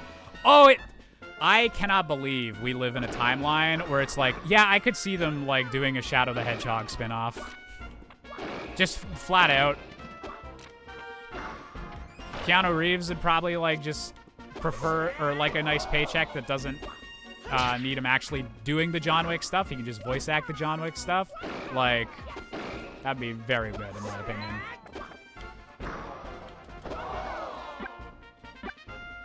Come on, my dude. Come on, my dude. My easy Smash Bros. Computer player.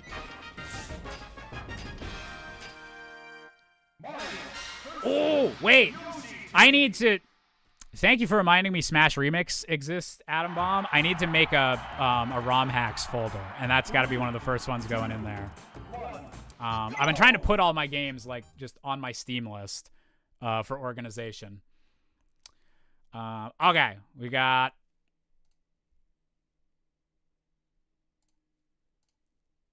two more consoles I want to check, and then we'll probably hop into Ship of Arcanian and just probably just like run a random rando for like an hour, and then I'll probably have to wrap up for supper.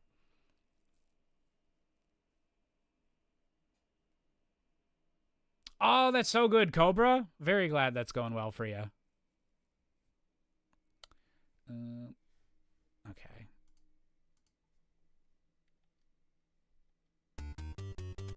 Okay, there we go.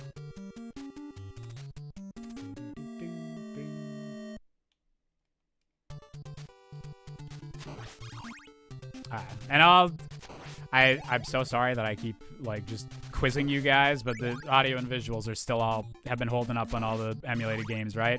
They haven't been like too blurry, too much look like a shitty old TV.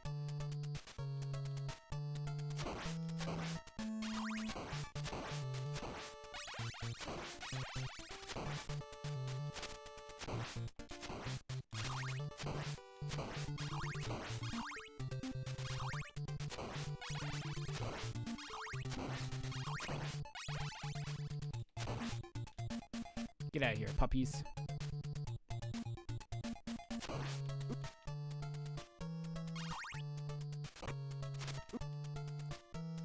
Looks good so far. Beautiful. BEA beautiful. Okay. And one last one I want to do. What's a good GameCube? Air Ride.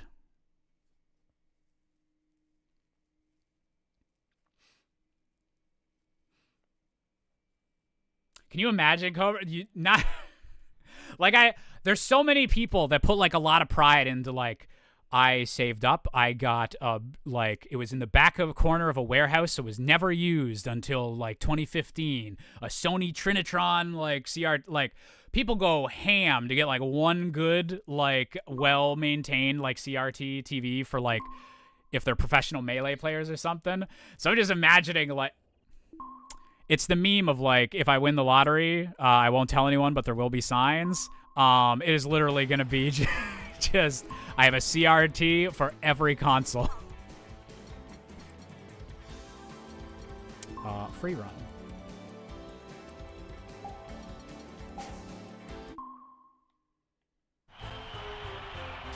Look at all those totally legit Steam games. I know, it's crazy how many Valve just has on their storefront. No, I've been digitizing my game collection, and originally I was using like a separate program to try and just like keep track of all my games I have access to and all that. But then I found out it's like, oh, Steam actually just has a huge... like a whole community of people that make like the little just posters for like every game so they like look good on Steam. And yeah, really impressed with like how you can set up non Steam games like to also run through that.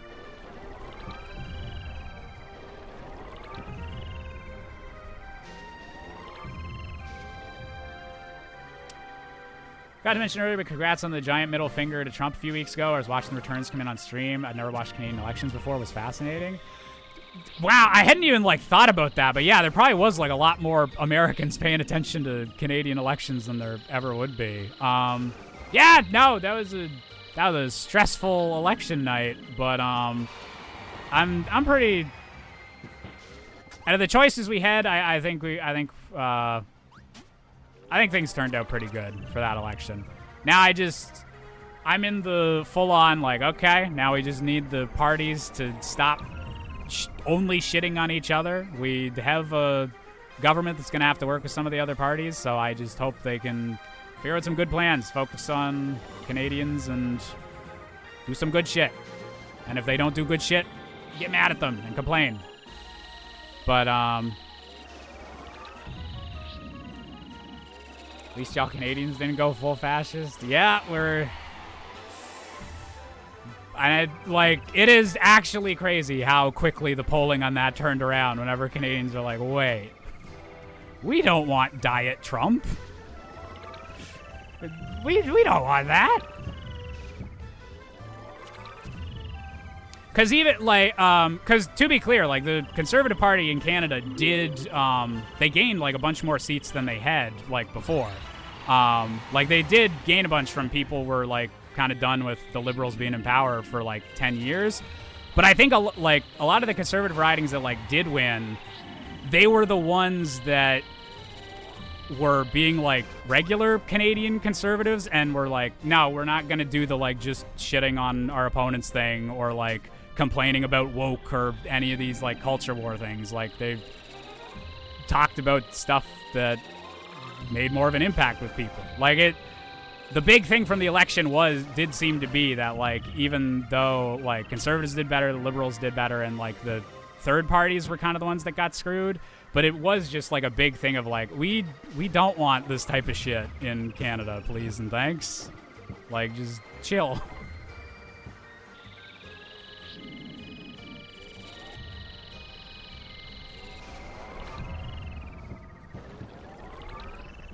So we shall see. There's just a whole lot of craziness in the world. Like, things could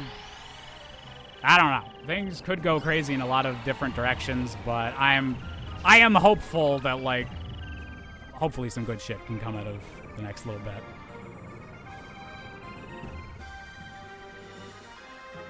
Yeah, and, like, yeah, I think that's the big thing of, like, yeah, people actually, like, concede in the election. There was no serious talk of, like, this was rigged or anything like that. Like, it was good. In that department, I think that was a very nice kind of, let's not be crazy. So, okay, everything was good for the GameCube. That was all. Kirby Air Ride was looking nice and spick and span.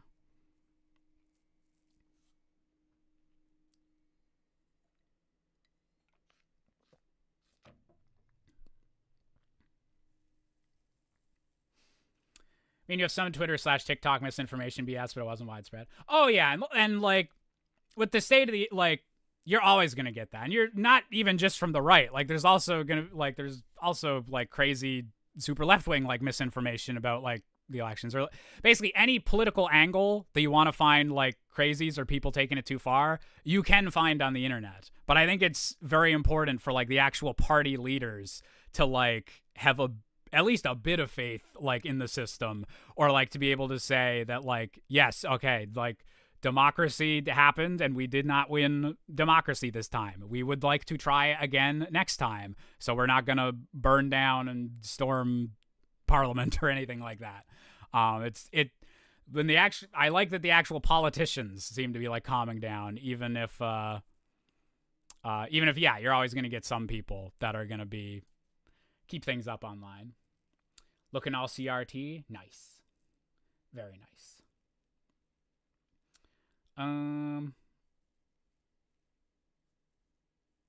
Okay. So I guess I'm probably just gonna stream for another little bit. We're not gonna be finishing this randomizer run. But just to keep talking and catch up and everything, we're gonna hop into some Ship of Arcanian and see how that goes.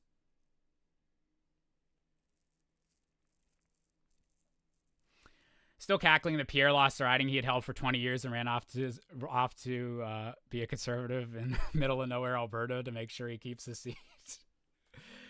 Yeah, no, I think that might have been like, and again, like I don't want to spend too much time like talking about Canadian politics because I'm still gonna bash on like Trump and everything like that because some of the shit going on in the States like is genuinely like not even, no exaggeration, like just full on totalitarian or authoritarian or whatever the term is, like just should not be acceptable or championed by anyone.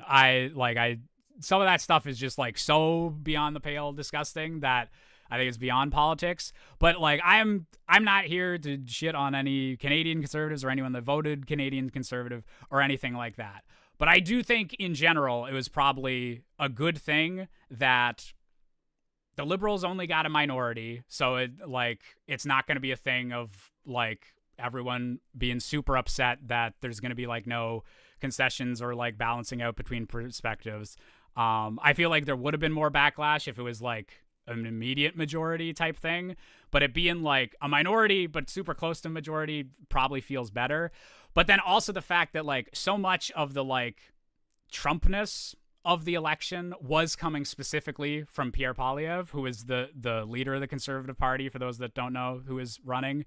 But he literally, like, he lost his own riding. Like, he has to retreat to Alberta and like go to another riding so that he can stay on as the top member of the opposition party.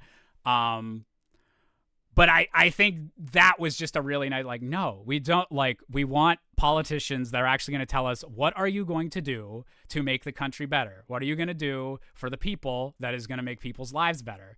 You can, like, whenever we'd had, like, 10 years of Justin Trudeau, it was one thing to be like, we don't want any more Justin Trudeau. That's fine. But you need to offer an alternative, and you need to have something other than the other side sucks. And I think it was a really big kind of refutation of just focusing on negatives is the reason that he like lost so like specifically he as a person like lost when the rest of his party like actually did do better than they kind of expected. So I hope that's the takeaway and everyone just a bit more kindness, a bit more peace and love, not to get too hippy dippy with it, but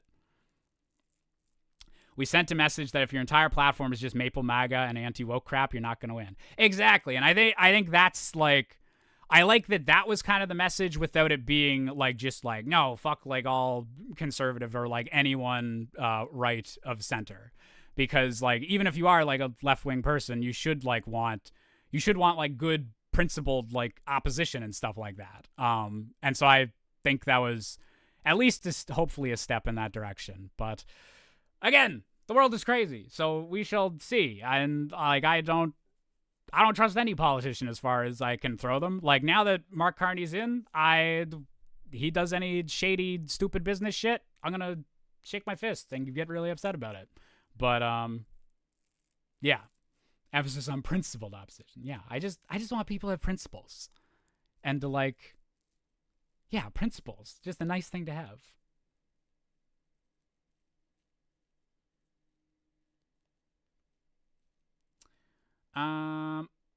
Okay. Ship of Arcanian. There we go. What about Vice Principals? I only saw the first season of that, but that was a good HBO show. So I approve of that as well.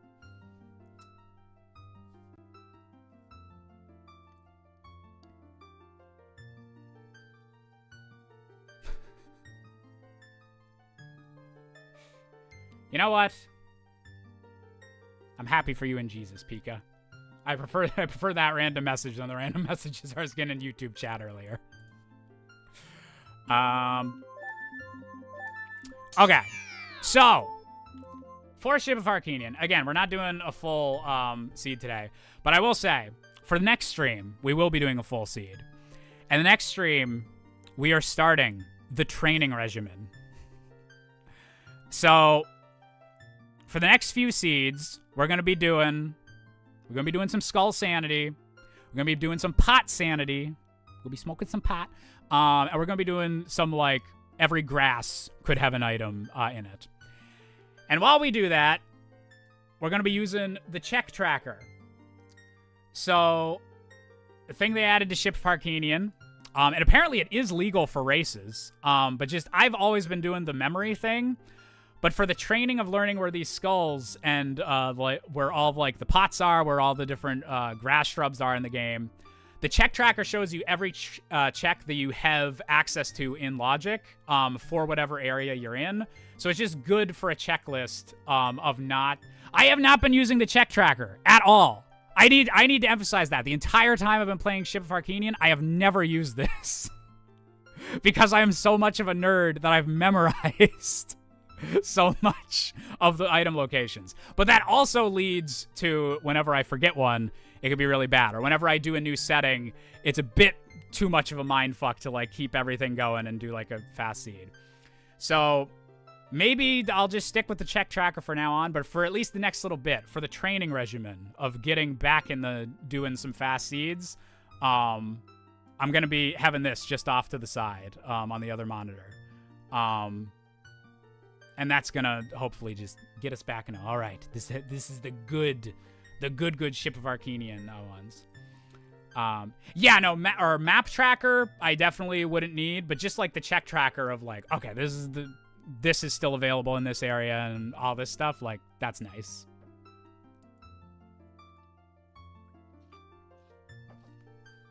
So just for today, whatever the settings currently are, I'm just gonna roll with that.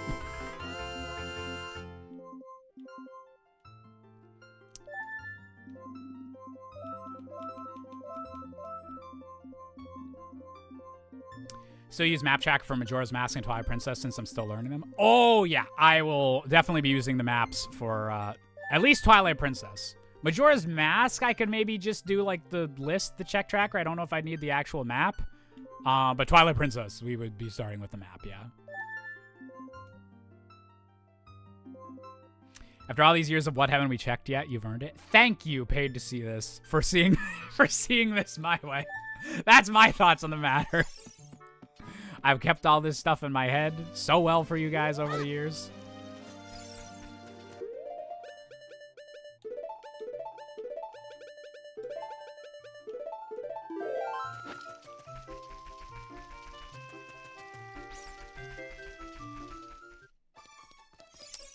Everything looking and sounding good?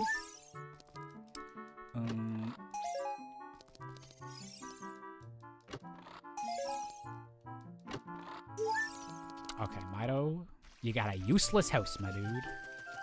Jish, if it makes you feel any better, I'm also that big of a Zelda nerd. Oh. Well, actually, I mean, if there's any spot where I can feel, like, at home and, like, I'm surrounded by my people when it comes to Zelda nerdery, it's probably my Twitch chat. And YouTube chat, or just my, like, stream and, like, content creation followers in general. I'm among my people with you people.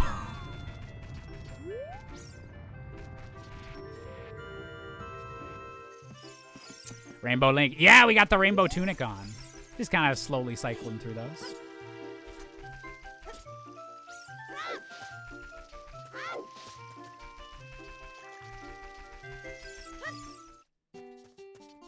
Whoop.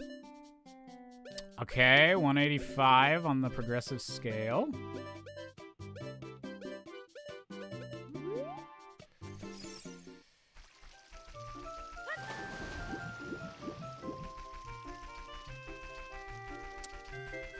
We'll get the hint back here.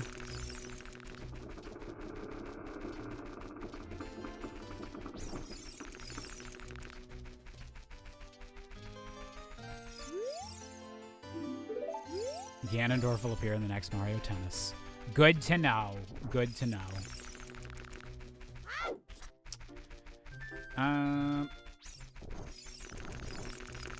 Actually, I should.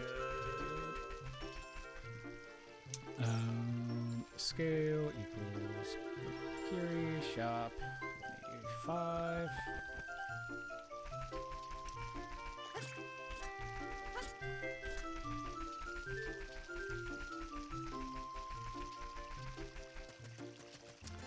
So I'm going to do the whole game entirely from memory. 55 gold Skulltulas, like 18 heart containers by the time I'm beating Ganondorf. Yeah, you're among us. Oh, my people. My people. Oh, I have Serenade of Water starting off. Okay. I'll do... Yeah, no, it's not quite worth it to teleport because I got to get my Gerudo checks.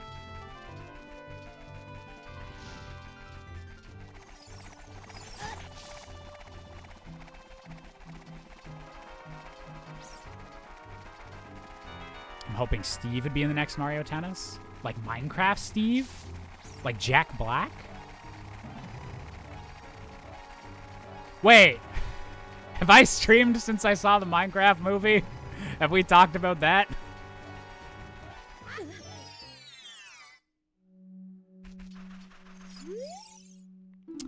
Trio of Scrubs sells a piece of heart. I don't... How many trios of Scrubs is there in this game at this point? I don't know if that's a very specific hint.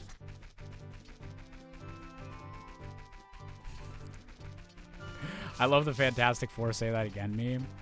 Was that a meme like 10 years ago when the movie came out, or is that exclusively like a recent one? I feel like I've only seen that meme in the last year, but it is a good one. Like, it's a good, probably the best contribution for that movie.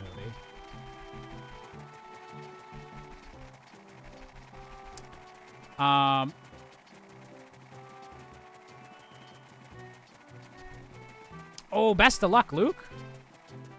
I'm gonna kick that 15-page paper's butt.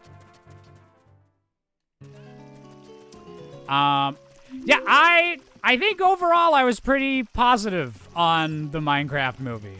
It was so stupid. It's very stupid. But most of the time it knows how stupid it's being, so it's like, that's not a bad thing, if that makes sense.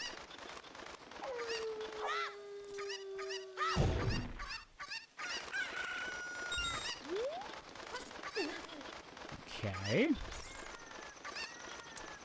Virch, thank you for the 17 months. Currently on a 4-month streak. Welcome back, Jish. You started stream during a final, but I'm here now.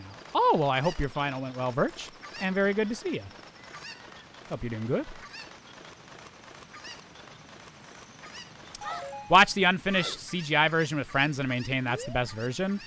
I kind of do want to see that. I wouldn't want to see that as my first time seeing the movie. I'm big and lame for, like, I want to see something the way the artist would want to see it first. But that would be super fascinating to watch, like, the unfinished version of such a CGI, like, heavy movie. I definitely want to see that.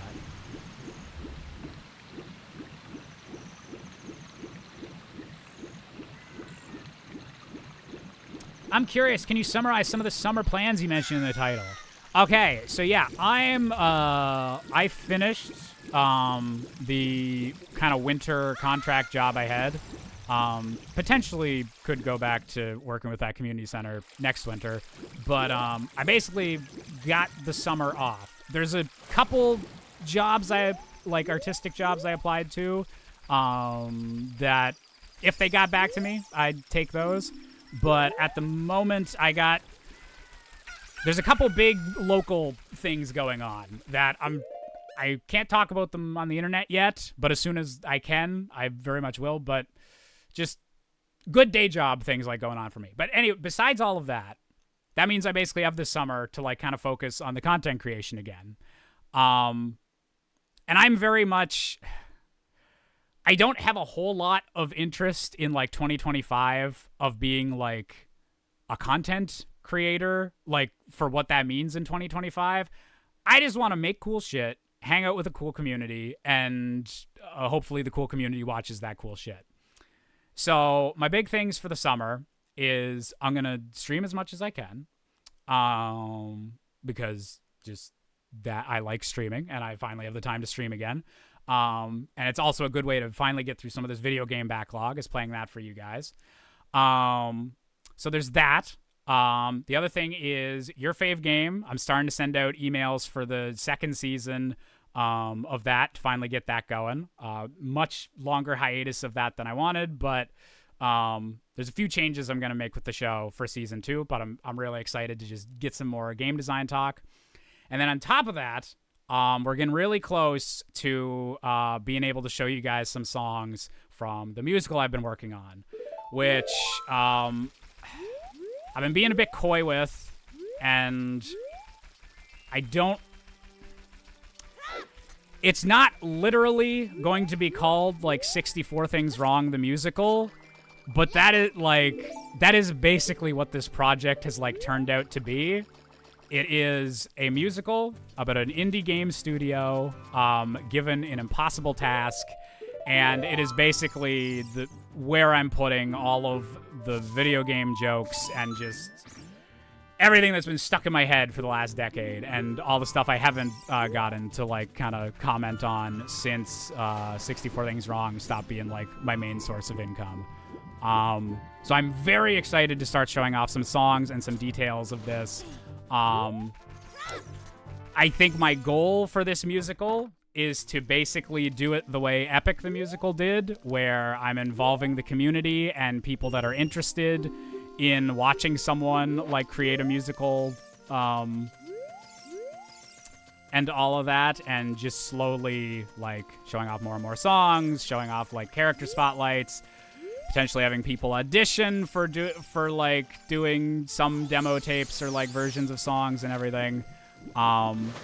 Yeah, I've been getting more and more into figuring out like what is the current state of like online musicals and everything. So I have a whole lot of things I still need to research. I need to listen to more of Epic the Musical. I need to catch up on Hell of a Boss and Has Been Hotel, because I know those are also big musical success stories. I have no idea if this thing is going to originally be an on-stage thing or an animated project. I would love for it to eventually be both one day.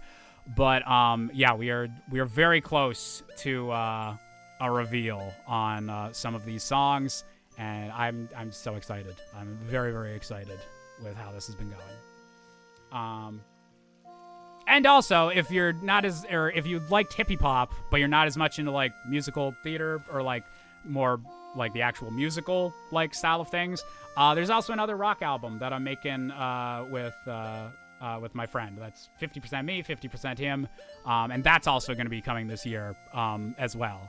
There might not be as much public promotion stuff for it happening during this summer, but yeah, both of those are happening kind of at the same time. Yeah, there's a whole lot going on, Virch, but I'm very excited for it.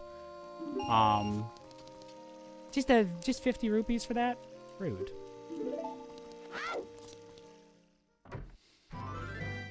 My nephew's obsessed with Minecraft, so I made a video with him making fun of the trailer, but I still bought him a gift card to see it. He loved it. He's 6. My sister could follow nothing. Yeah, you could... It's so interesting that, like, to me, Minecraft came out, like, just whenever I was exiting high school, and it was, like, playing the alpha. Like, you had to know how to, like, set up JavaScript and, like, servers and all this. And it was, like, after that it became, like, the biggest kid game, like, of all time ever. And so I forgot some scrubs. I'm always really fascinated by, the different kind of audiences for Minecraft and everything.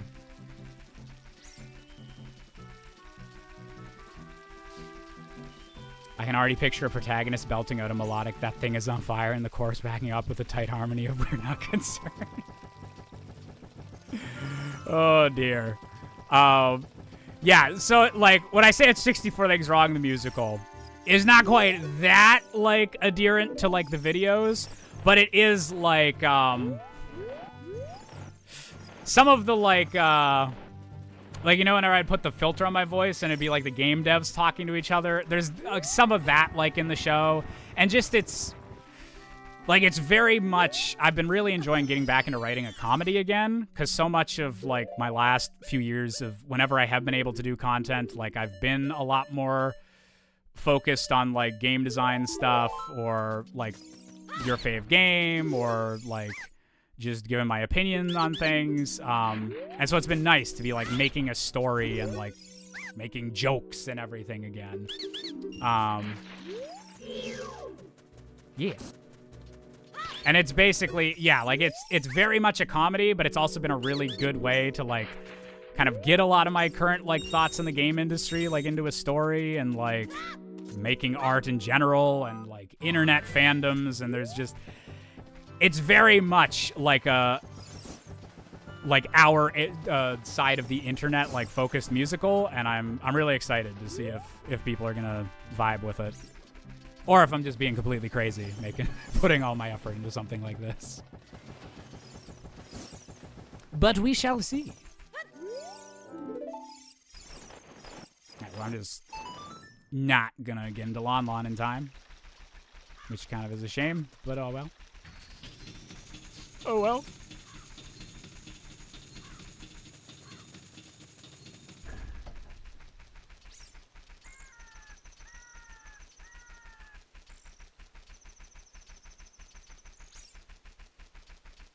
I guess we'll just have to pull a Running Man, do some laps.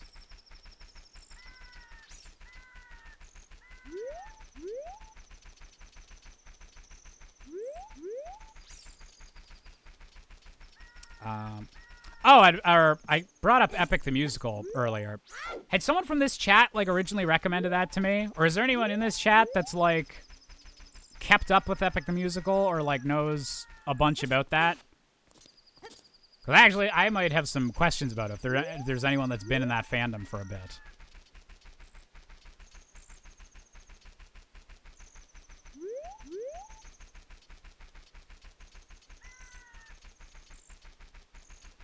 Just Death Note the musical here. Oh, yeah.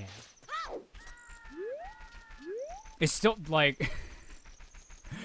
Jeremy Jordan, one of my Broadway crushes. It's so funny that he's just randomly in the English cast for that. I love it. Heard it's really good. That's mostly crossover from other Percy Jackson fans recommending it. I haven't been following it myself. Yeah, I'm interested to hear from people that have been like following it, because they did a like really interesting thing where like, yeah, as I was saying, like they were showing off the musical before it was like finished as like a concept album. So like the fandom kind of had like some input in it, or got to like make fan art before like songs were officially released. And it was just like, it seemed like a really cool way to like build an audience before you're even like done of like the concept album. But then it's kind of nuts. Because I've been researching like a bunch of like, okay, like what do musical theater writers like online? Like, is there forums? Like, is there subreddits? Like, where do people like congregate for this? There is so many Greek mythology musicals being worked on by Zoomer writers at the moment. It's so fascinating. And I think part of it's Epic the Musical. I think part of it's Hades Town being one of the big Broadway hits of the last little bit. And I think there's also a bit of like just Percy Jackson and like Greek mythology in general being like having kind of an upswing. But man, like I have seen like every like Greek mythology like romance or like big story like pitched as like, I'm trying to write a musical about this specific like thing. And it's so fascinating that it's like all Greek mythology, and like how much like that's kind of like a genre that seems to be a lot of people want to make a thing in. And then meanwhile, I'm over here like, I'm writing a musical about a Canadian indie devs. No gods or demons here. Just a really weird billionaire. Prelude of Light. Okay. We like that. Percy Jackson, like... I don't even think I can say I was like just a tiny bit too old for Percy Jackson. I feel like I was right in the age range for that, but I haven't read a single one of those books. It was all Harry Potter, Pendragon, Artemis Fowl, and then, or in the Aragon books. And then I got older and then just started binging like Stephen King and stuff.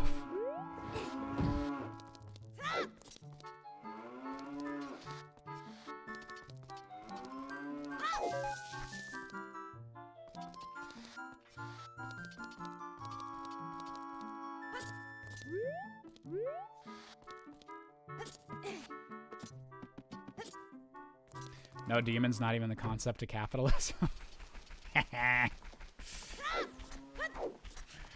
Oh shit. Okay, I'm gonna wait until I can like show off the villain song because it's I really like the villain song that I've written so far. So I won't reveal who the villains for the show are until then. But I think it's gonna be really funny whenever I can reveal who the villains are in this musical and what I've got them singing about.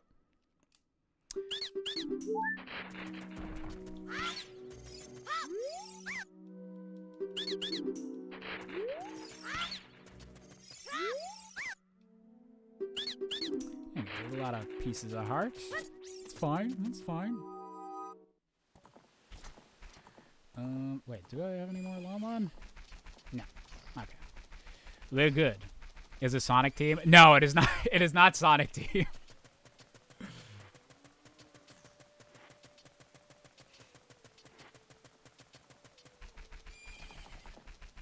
Twin villains named Yubi and Soft. Dum dum. Deku Scrub Trade Union. Ooh.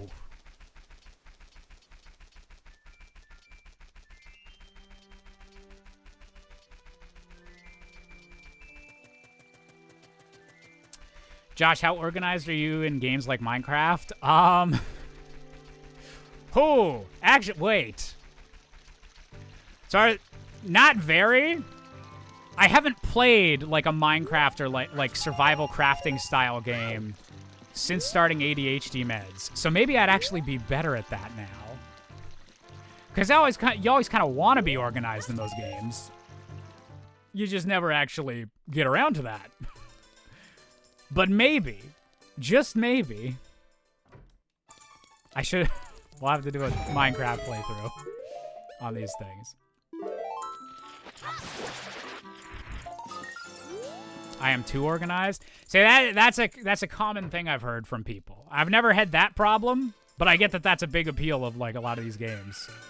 Is min-maxing and just super organizing and making your stuff efficient.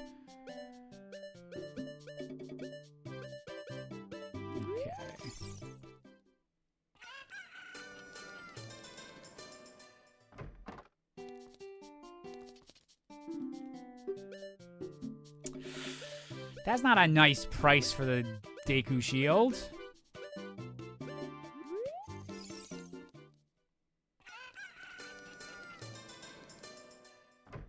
There wasn't one in here right now. Shout.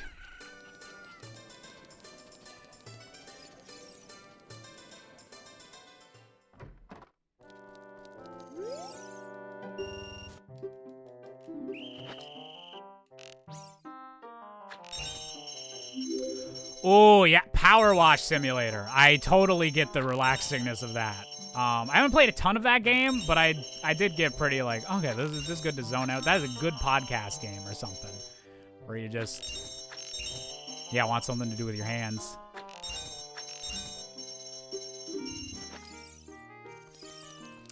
Pluto, thanks for resubscribing for 82 months in a row. Holy shit. Oops, just realized I've been watching for like an hour and never did my sub message. Oh, well, thank you, Pluto.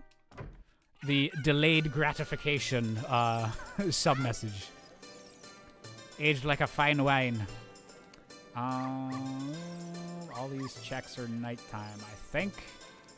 I believe. Deep in the forest, Saria teaches the minuet. So French vanilla minuet? Okay. Sacred Forest Meadows on the way of the hero. Okay.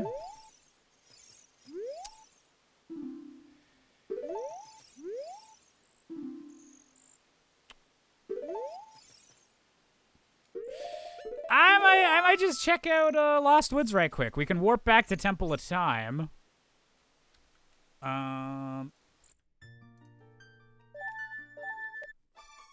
Yeah. Because then Minuet, that also gives us another song if we get Minuet and then go adult. It's okay. Markiplier had a pretty good podcast around Power Wash Sim. Oh, that is a good gimmick. Just turning that into a podcast.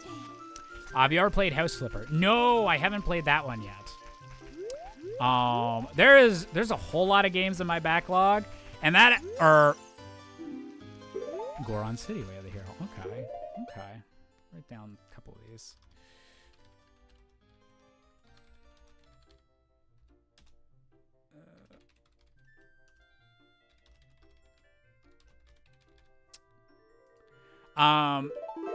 Yeah, so if I'm going to be streaming more this summer, I really want to get through a bit more of my backlog.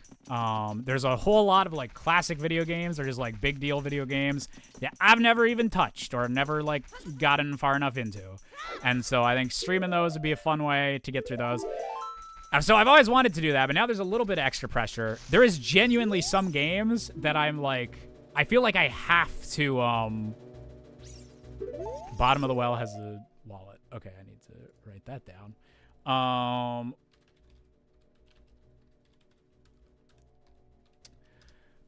There are some games that I genuinely feel like I need to play and get off my backlog, like, for research for this musical. Like, I'll be doing a disservice to, like, my research for the show.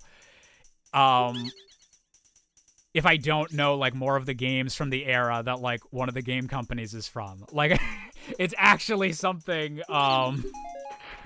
that I feel like, oh, the project needs this. Like, I can't write a musical about, like, this game company that was active in the 90s if I don't, like, also play Chrono Trigger or, like, Kirby's Dream Land 3 or, like, there's a few games, like, specifically where I'm like, I can't have that still on my to-do list, like, before I get too far into writing this thing.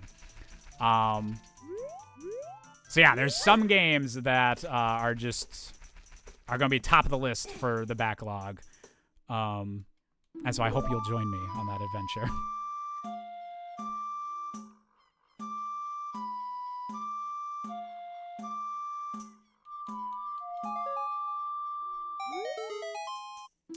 Just be extremely careful when fucking with entrances because I did something and now it's beta quest. Uh-oh. You went all the way back a few game versions.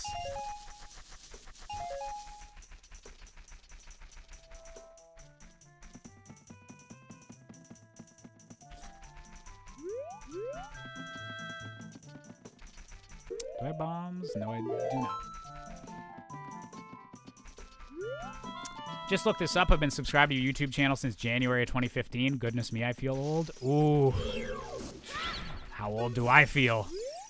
Because I knew about the channel even earlier. Goodness. What would have been happening in January 2015? That'd be like a month before my Undertale video came out. Yeah, 2015 was the big Undertale year, right? Or wait, no, that would have been like January 2016. Ooh. No, that would, like, Majora's Mask would have been, like, a fresh series at that point.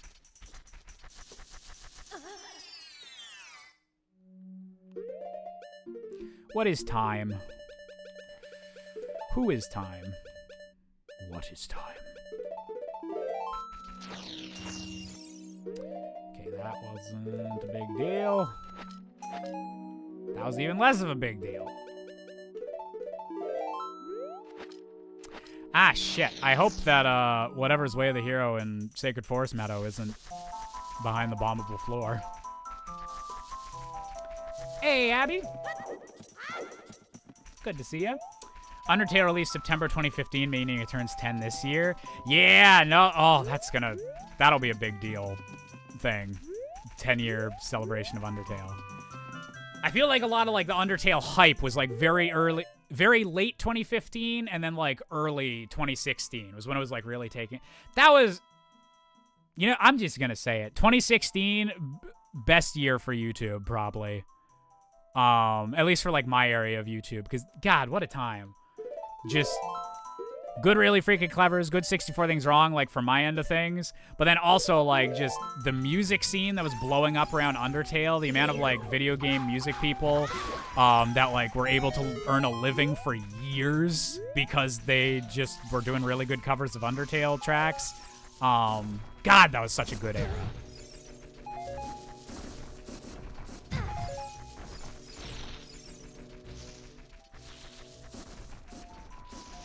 Oh, nice, Ray. It was 64 Things Wrong with Majora's Mask.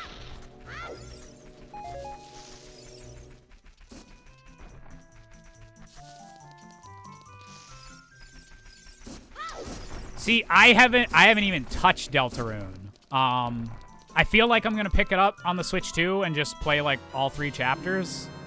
Or 4 chapters, I guess, that are gonna be available.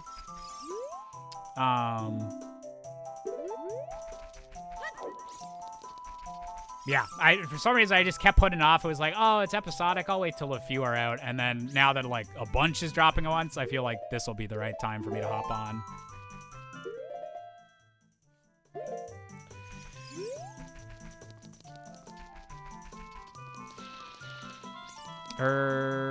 No, I do not have Song of Storms, so I can't get that yet.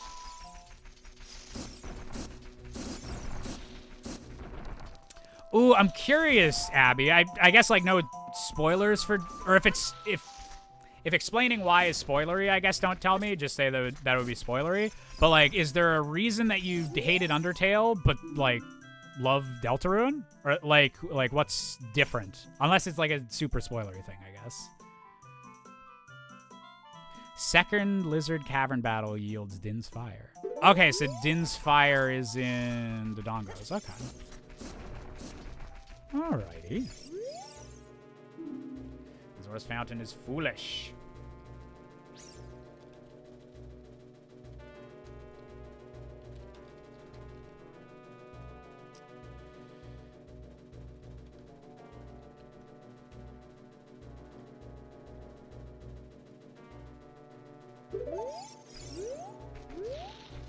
To be fair, the first 2 chapters on their own is the size of Undertale. Yeah, like I kind of only learned that later. Like whenever I heard that they were episodic, it was like, oh, I'll just wait till it's the size of a full-size game. But I guess the episodes have been pretty chunky, or at least like the number 2 and I'm not sure about number 1, but I heard number 2 is pretty big, and like 3 and 4 are supposed to be very big. So. Okay, yeah.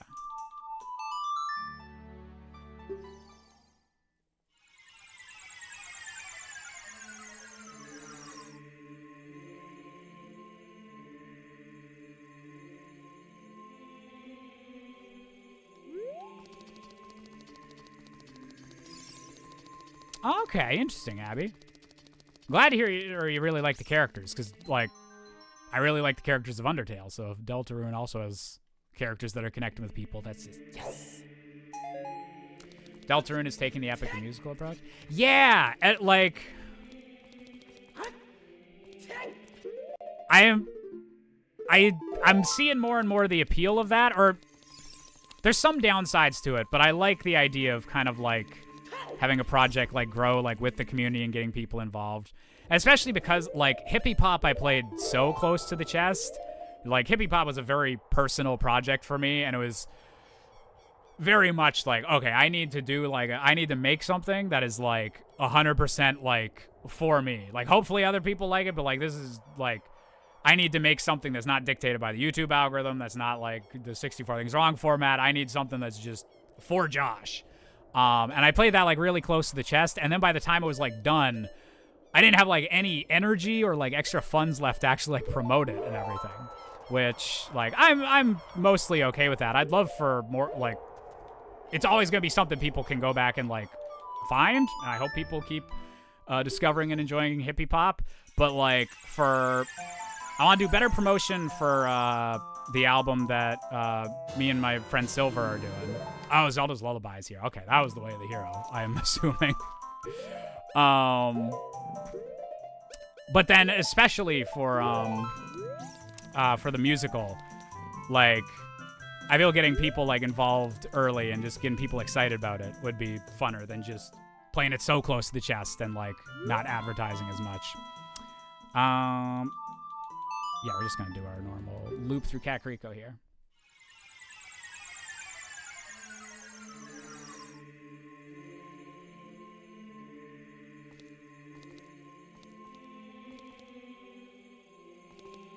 Looking through my YouTube analytics just now, my audience is apparently 25 to 34 years old, 100% female. I don't know why female. These females. I don't know why I put the accent on that word. Yeah, damn, Cobra. That's,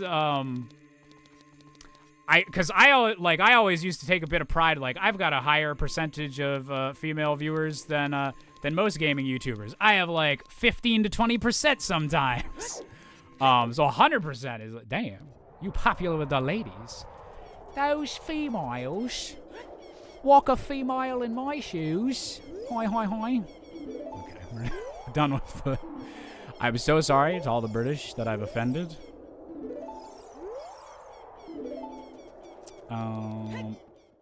Oh yeah, Kakariko. That's where I wanted to go. Gonna be honest, most of the songs in hippie pop really speak to me as well. They've helped me through a few rough times. They really helped me come out of my shell. Oh, that actually, like... Oh, God. That... I got a couple feels to that, like... Or I always say that, like, my favorite thing are just people that say that 64 Things Wrong was, like, important to them. And, like, I obviously, I super love that, like, I entertain people and, like, make them laugh, like, growing up and everything. But I guess also just that, like, the album that I did for, like, my own therapy type thing, that also, like, helping other people or feeling, like, relatable to other people, that feels good. That feels very worthwhile. British? Just as worthwhile as my terrible British accent.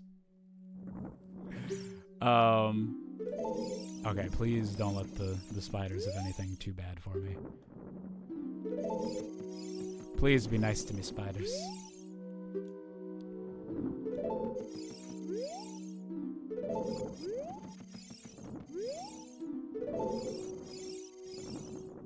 Oh, that's cute. If they don't even give you a hint if they're no longer required items. Okay.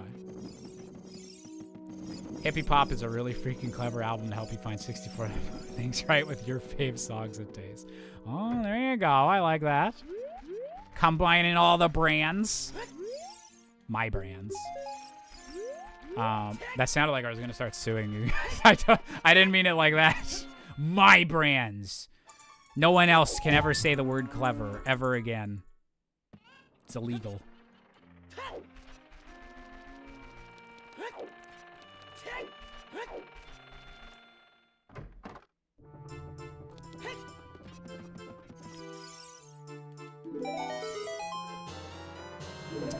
Oh, Vanilla Song of Storms. Okay.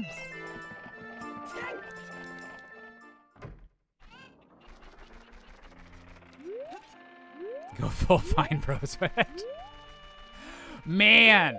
Whoa, holy shit. Vert, you typed that so close with Adams that you two must have been thinking about that separately. I was just about to say, it is crazy that the Fine Bros fucked up so hard that is the only thing they are known for anymore. Like, no one brings up the Fine Bros for any of the types of videos that they did before. Or, like, whenever they were, like, genuinely big YouTubers. The only reason the Fine Bros are ever brought up anymore is for people to be like, man, wasn't it fucking stupid when they tried to get everyone to, like, pay for just a streaming service for them? Like, way before that was a thing. Some YouTubers have managed to, like I think Dropout, like, did that pivot well. But just because they did that pivot well. Wait, did he just say Kakariko Village has his Shrinky Dink? Okay.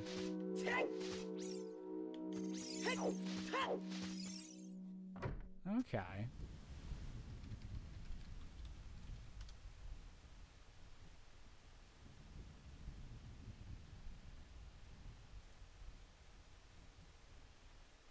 If no one else can say clever, does that make everyone we meet not clever? And would make them not quite clever. If we're going all the way back to the OG memes. Honestly, wonder what they're even doing these days. Oh man, that's worth a Google.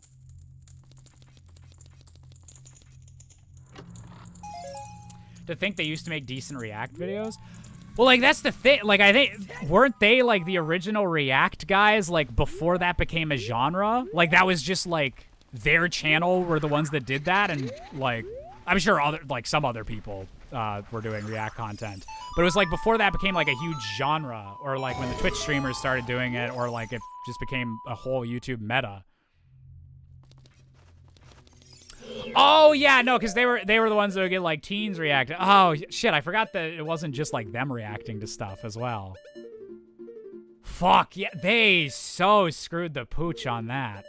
Well, to be like, no one's era on YouTube lasts forever. Like, Nintendo, retro Nintendo YouTuber, like no, very few people are still making like the JonTron style like comedy video game reviews that like I started out in that era of. Like, just no era of YouTube like lasts for like over a decade or anything like that. But it's kind of remarkable that like, yeah, React is like one of the biggest things on YouTube, and that used to be like exclusively their brand. But now they're just known as the ones that like flew too close to the sun with like trying to get their fans to follow them to a different platform.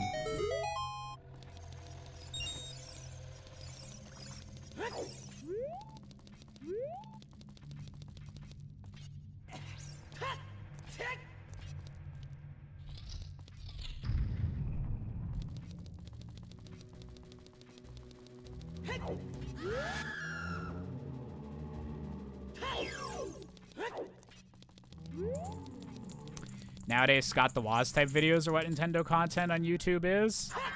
Yeah, like I haven't watched Scott the Woz in a while. There was a while where the biggest thing on YouTube or for Nintendo YouTube was like all the challenge runs, or like the challenge questions, like, can I beat Mario while only collecting 69 coins and doing a backflip, and just all this stuff. Yeah. I don't even know what like the current like big YouTube trend would be.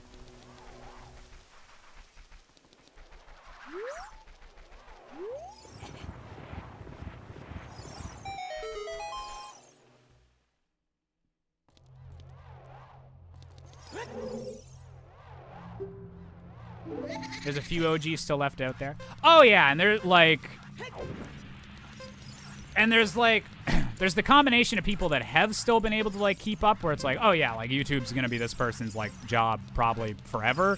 Like they're just always gonna have people like watching enough stuff for all that. And then there's like other people like me and a lot of like my peers and everything, where like YouTube might not be their full-time job anymore, but they still are like lucky enough to have a bit of an audience and like get to just have a community to like grow up with and show off their current gaming taste too. And I think that's totally like fine. It's nice. Like I'm beyond privileged to have like the amount of people that still do like tune into my streams or like videos whenever I like post stuff. And yeah, so people like carve out like kind of their niches and their communities, and that's like I think the healthier way. That's way healthier for your brain than constantly having to like chase algorithms and everything. Like I don't even know like what the algorithm, like what you would do if you wanted to be like a new Nintendo YouTuber and like pop off in 2025.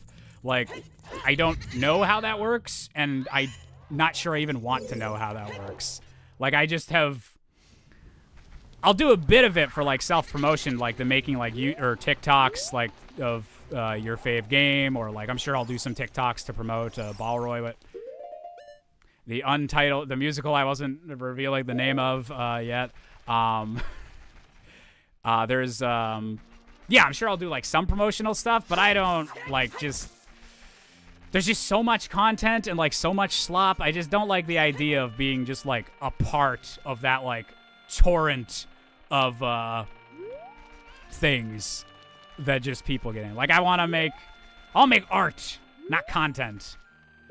I'm not saying like high art, but I want to just make something that like I'm proud of, that I invest time in, and that like I'd be happy putting out, whether a ton of people are gonna watch it or not, instead of just like, yeah, going full content brain.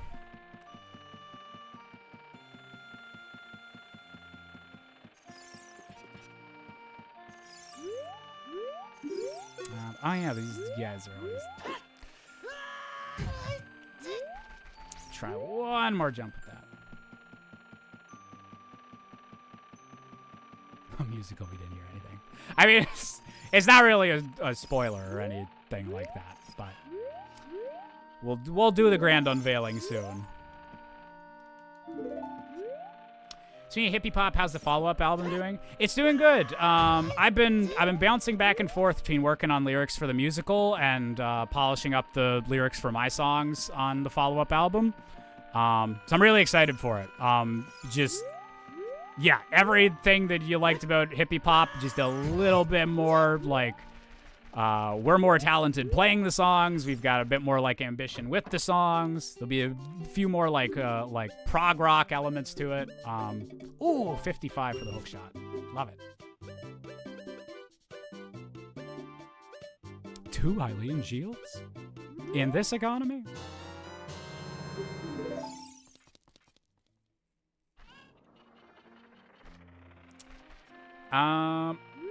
By the way, what do you think of Nintendo's new EULA? Was that where the headlines about Nintendo bricking or being legally allowed to brick Switches came from? Was there anything else about that other than that headline? Because I don't like that. I don't like... I get why Nintendo doesn't want Switches to be able to like be modded so you can like pirate stuff, but they shouldn't be able to just shut down your Switch.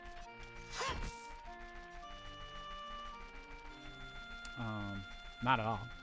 Oh, actually, I'll give some funny Hippie Pop news. Anytime I play Longest August, wait, actually both Longest August and Writing a Love Song. Any live performances, you're probably gonna hear like up a key from the actual recorded version. I started fucking around with the capo on my acoustic guitar, and I was like, oh shit, I actually like prefer how my voice sounds if I sing these songs like one note up. So yeah, Longest August and Writing a Love Song are a bit higher songs now. No other changes to them, but just I was jamming along and I was like, oh wait, actually, this is which fret do you use it on? 2nd fret, so I think it's jumping up like a whole tone.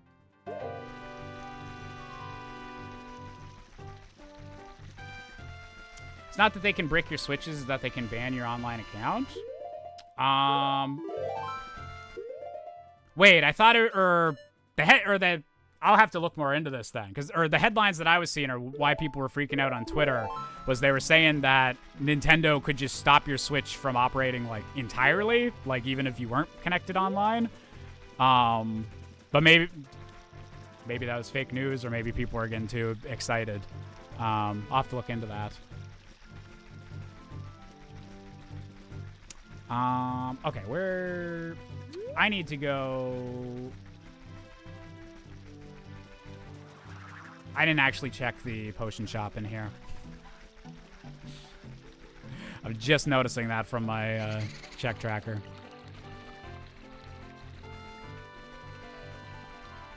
Interesting. Longest August, my favorite. Hearing a different key sounds fun. Wait, shit. You know what? I actually might, you guys want to test out how my guitar and singing sounds on the stream? If I'm doing a test stream, I might actually say fuck it and show you guys what the two different versions sound like. Just because I do want to know if I need to like do anything special with my microphone if I want to randomly whip out the guitar. Yeah, let me check the potion thing, and then I'll do that right quick. If I recall correctly, Nintendo warned that modding consoles had the risk of bricking your Switch, which has always been true, and people took that as Nintendo purposefully bricking it. Oh. Okay. I could see how that story gets started. Okay. That makes a little bit of sense.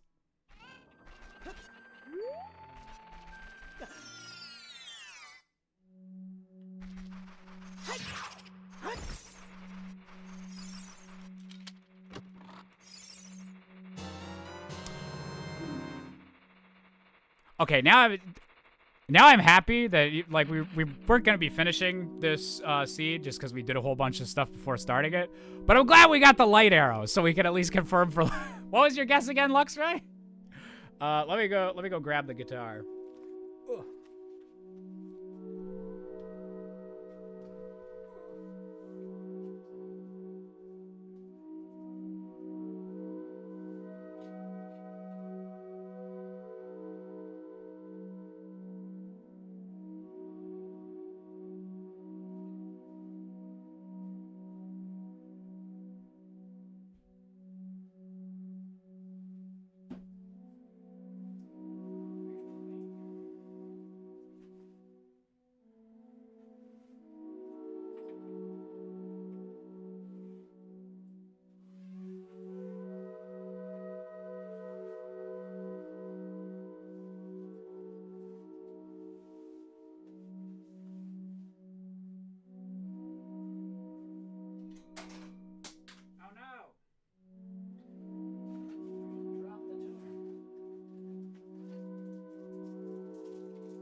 Live, tuner.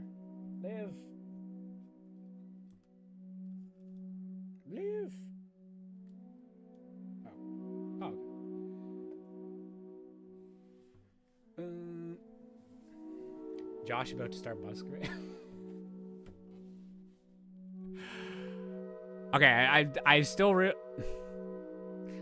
I'm not changing the name Josh Busker. I really like it as a stage name. It is very funny that I picked it out as like, okay, this is gonna be like my YouTube like entertainer name. I picked it out like before I started getting really into the songwriting and playing acoustic guitar. So it wasn't supposed to be as like on the nose, but that's just how life turns out sometimes. Sometimes we're on the nose.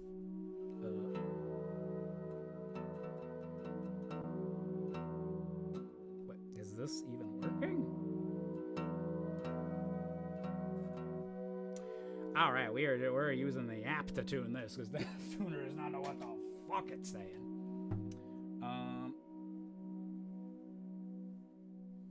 Really curious if the chords are transposed match the ones you wrote it with. Ooh, wait. What are... Yeah, because I can give you the... Or what chords I play it with. Me and my campfire chords is mostly what I know on the guitar at the moment. But it's been really good for songwriting.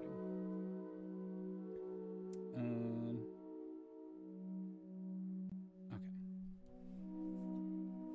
Curious if this... Also...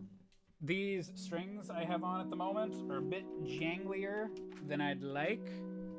So I'm gonna hope they don't have too much of a twang. Yeah, that's right on Solaria, C, D, G, E, M.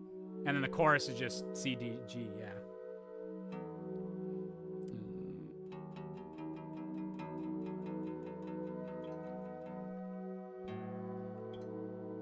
Also, can I just say how much I appreciate all of you that are helping me test out the video and audio stuff and just all the little stream upgrades I did that you guys probably can't even tell, but just a lot of stuff was kind of updated on the back end.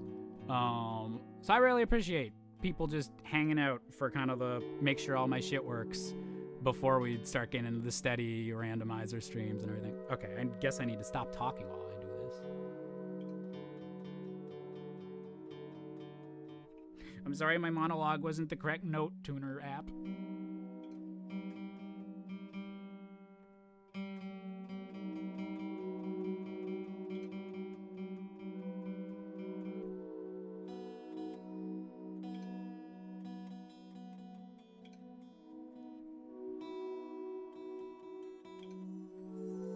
Wow. Wowie zowie. You can tell it's in tune because it made a shimmer. Okay, I need to grab the capo, and I'm going to refill my water right quick. And we're just going to stay on the light arrow cutscene. We just gotta roll.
I swear, it's always the last thing I pull out of my guitar bag. Ugh.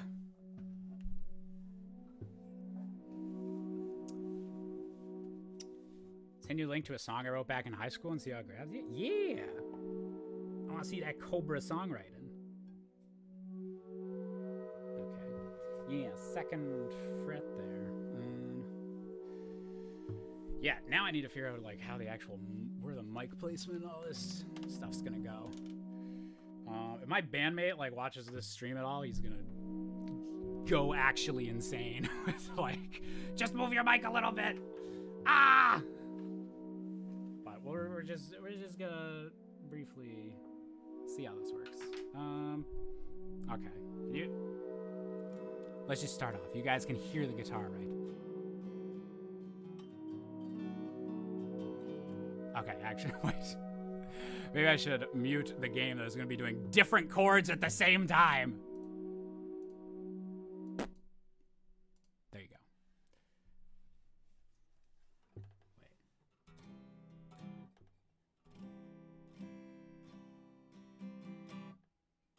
Still sounds a bit weird.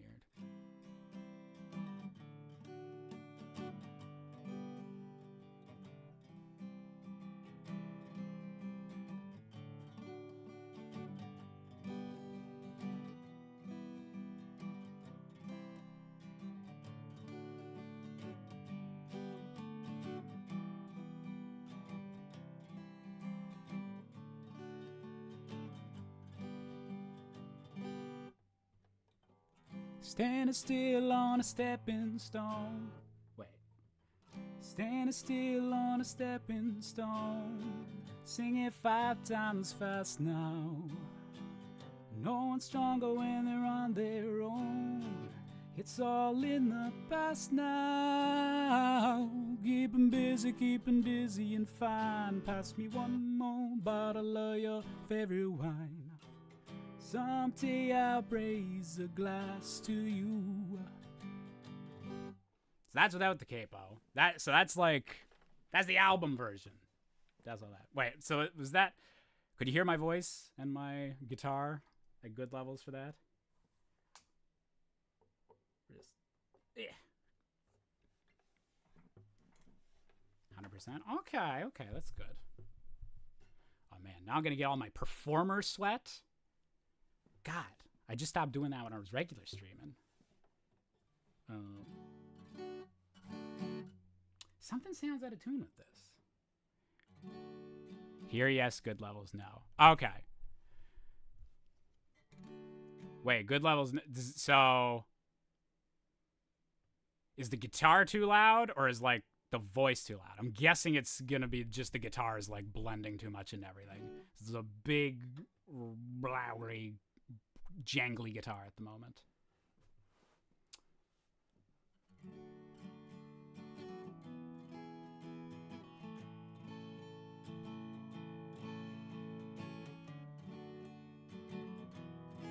Oh, guitar too soft. Okay. I'll lower the mic down a little bit. Or we'll get it all combined together. Okay. We'll see how we can do this.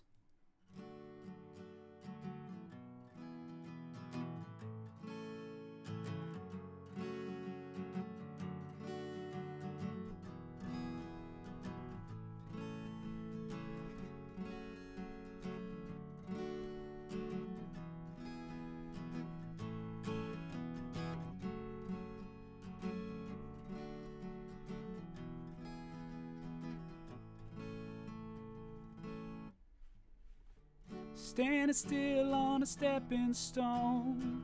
Sing it 5 times fast now. No one's stronger when they're on their own. It's all in the past now. Keeping busy, keeping dizzy and fine. Pass me one more bottle of your favorite wine. Santé, I'll raise a glass to you. I think I found the longest August. I think I found a time to grieve. I think I'll need a longer August, and then maybe I can learn to breathe. Okay. How's the audio levels on that? I should do some video recording with this and polish that up as well.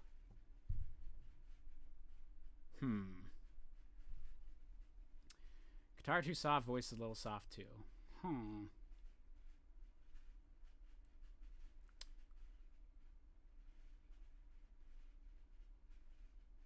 Voice was a little loud this time. Levels are much better. Okay.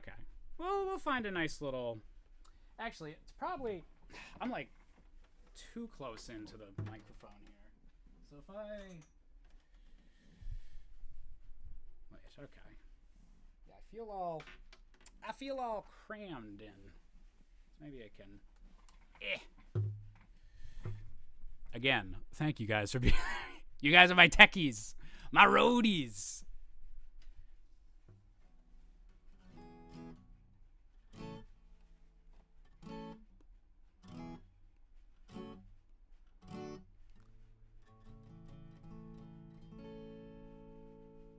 Met a girl just the other day and she blew my mind in a major way, and she has me doing things I've never done before. Walking home, I was tapping my feet and then realized I had made a beat, and then I think I found what music is for. No, that's not where it goes. It goes to D. You're a bit limited with a second channel for the guitar. Yeah, I need to...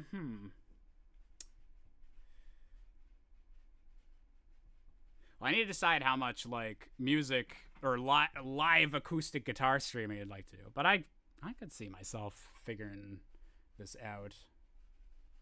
But yeah, I might need something else to get the guitar in. What are the chords to the chorus of writing a love song? So writing a love song is... I'll take the capo off. So without the capo, the verses is just G, D, E minor, C. And then for the chorus, it just like rotates that a little bit. So you'd start on D. So it's, wait, I'll put the capo back on. Keep singing in the right key.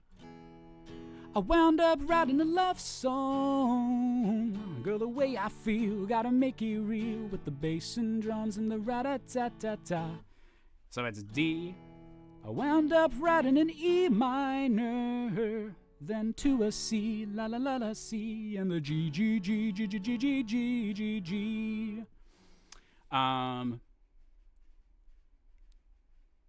no, it is E minor. Yeah, so it's the verses is G D E minor C, and then the chorus is D E minor C G. So it's just like it's the same order, but just we start on the D for the chorus.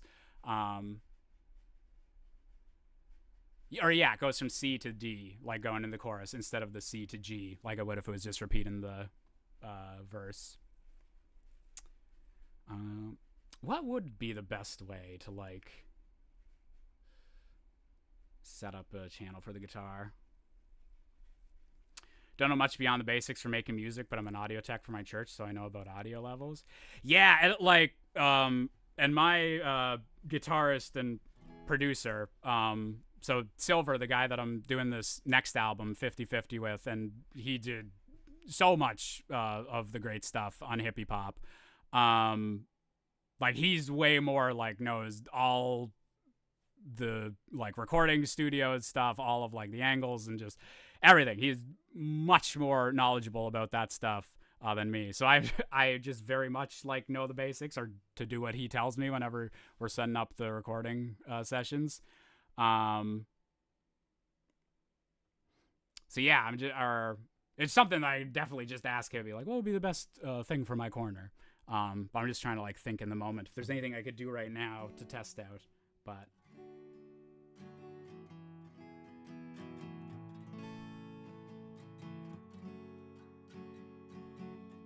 someday I'll raise a glass to you. I think I found the longest. Back to SOH. You don't like my singing, Luxray? Oh my gosh. Oh my goodness. I suppose we could. We'll probably be wrapping up shortly, but we'll see what we can do post Light Arrow.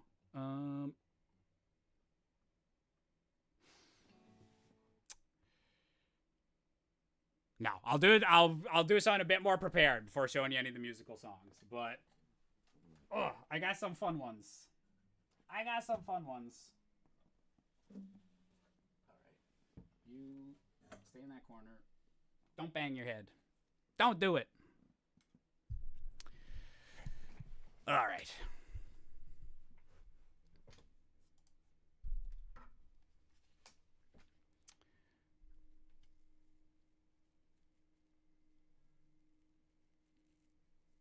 Yeah, no problem, Solaria. I probably will try to do I'll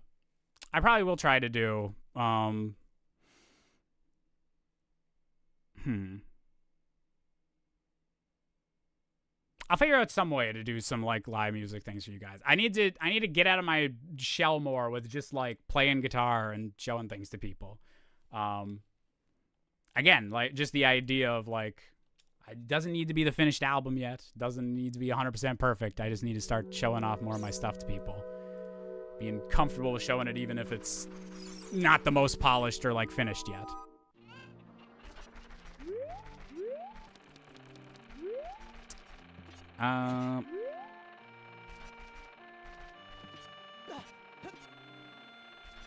Okay. Yeah, coming back here as a kid actually gets us some stuff, so that's what's next.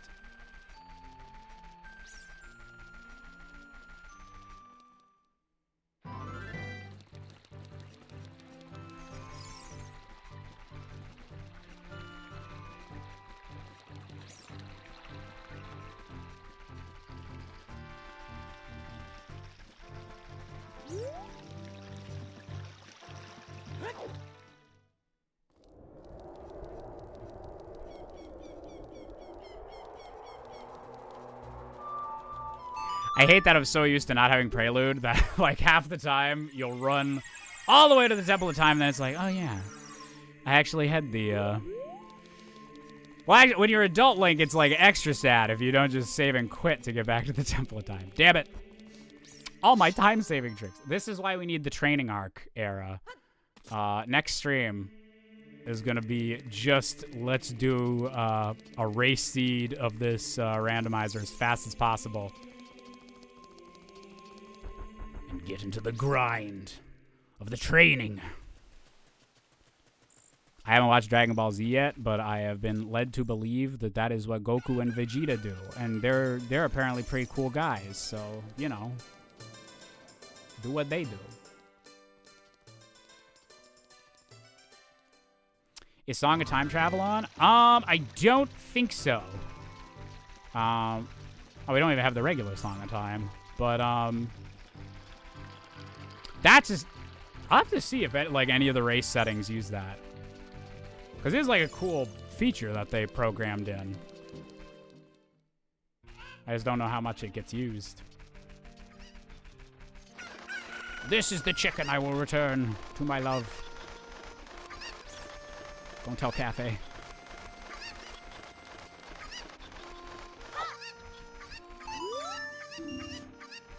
Well, okay.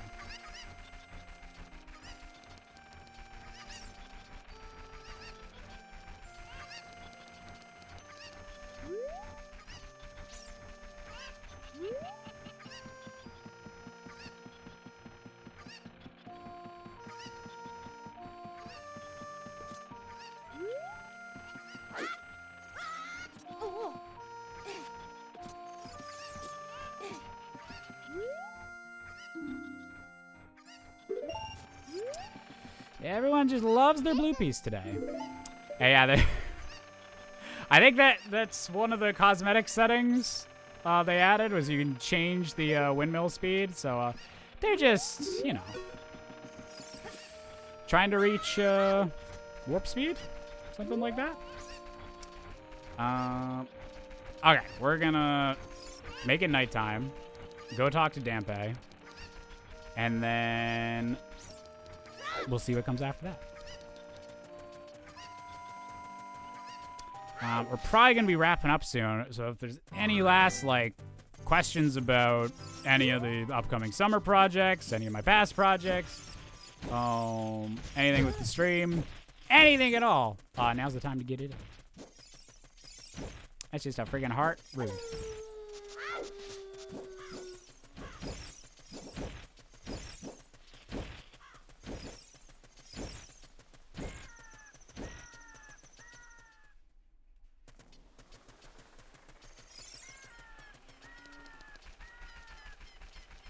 No, I don't need sculptulas. They're not on items. So that's fine.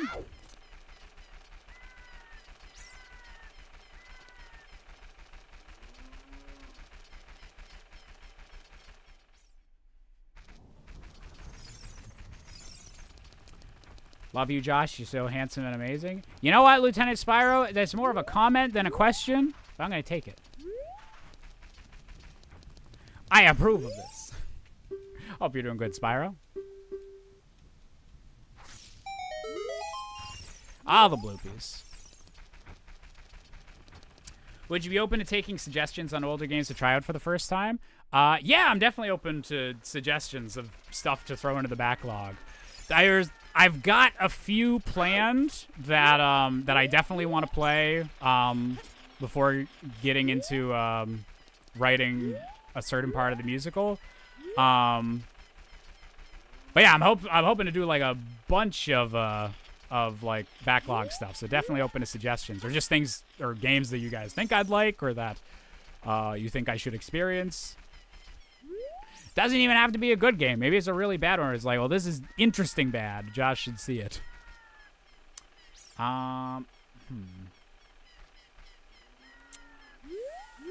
What other places?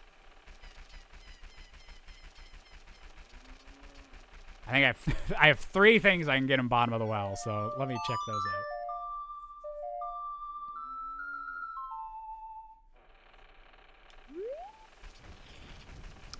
Oh wait, no, I play it for him. I don't play it to the whole.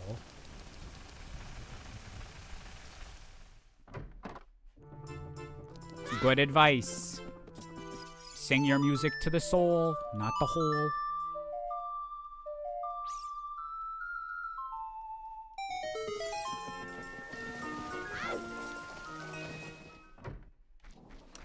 Have you played Okami? It's basically required for Zelda fans. I have not, but I did recently buy on the Steam sale and add to my backlog Okami HD. So that one might be on the list. It must join the list. Will the logo be on fire and no one be concerned? You know what? I feel like I'll have to do at least... Well, I feel like in general, I'll probably have to do like at least 1 or 2 episodes of 64 Things Wrong to like promote the musical whenever it's coming out, since just they're similar in style type thing. Just good promotion type thing. I might actually have to like light the logo of the new thing on fire and make a bit about that.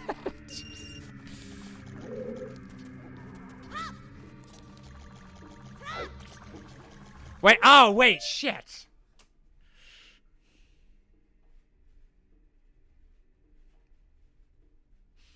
There's literally a spot in the script where a big logo for a video game descends from the ceiling as part of a song.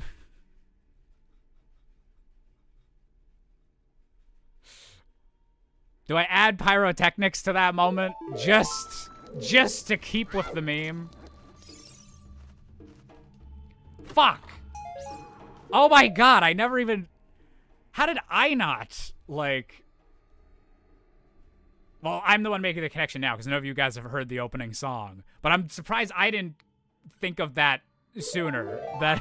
I literally have a giant dramatic logo in the opening song.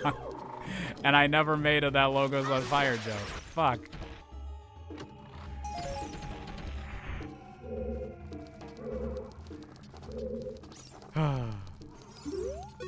This brain of mine. Wait, what am I doing? That's not the place.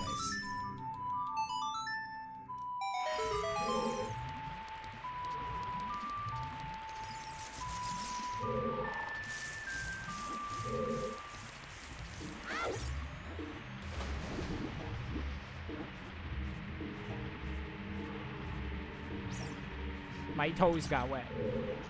What a rude dungeon. Or side dungeon.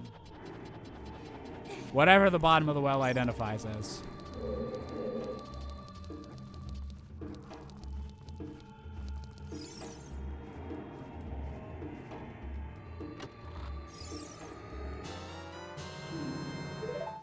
Okay. I think that opened one other spot for me.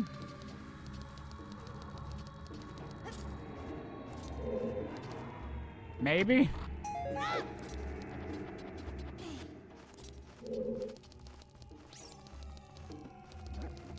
Wait, freestanding key. Where's that one at?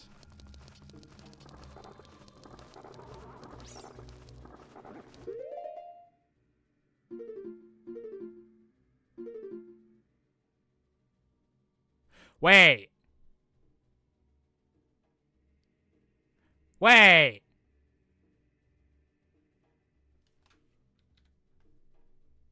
Or wait, that's...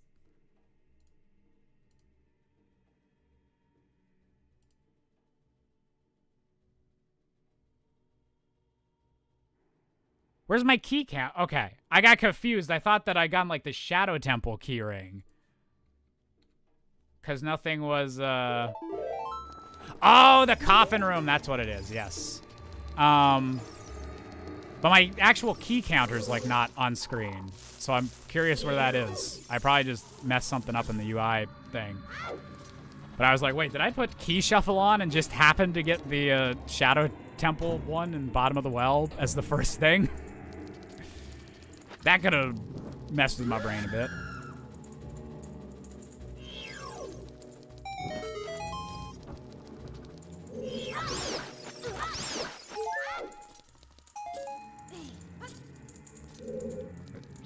Was just a nut?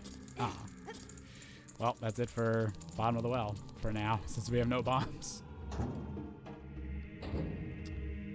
Womp womp.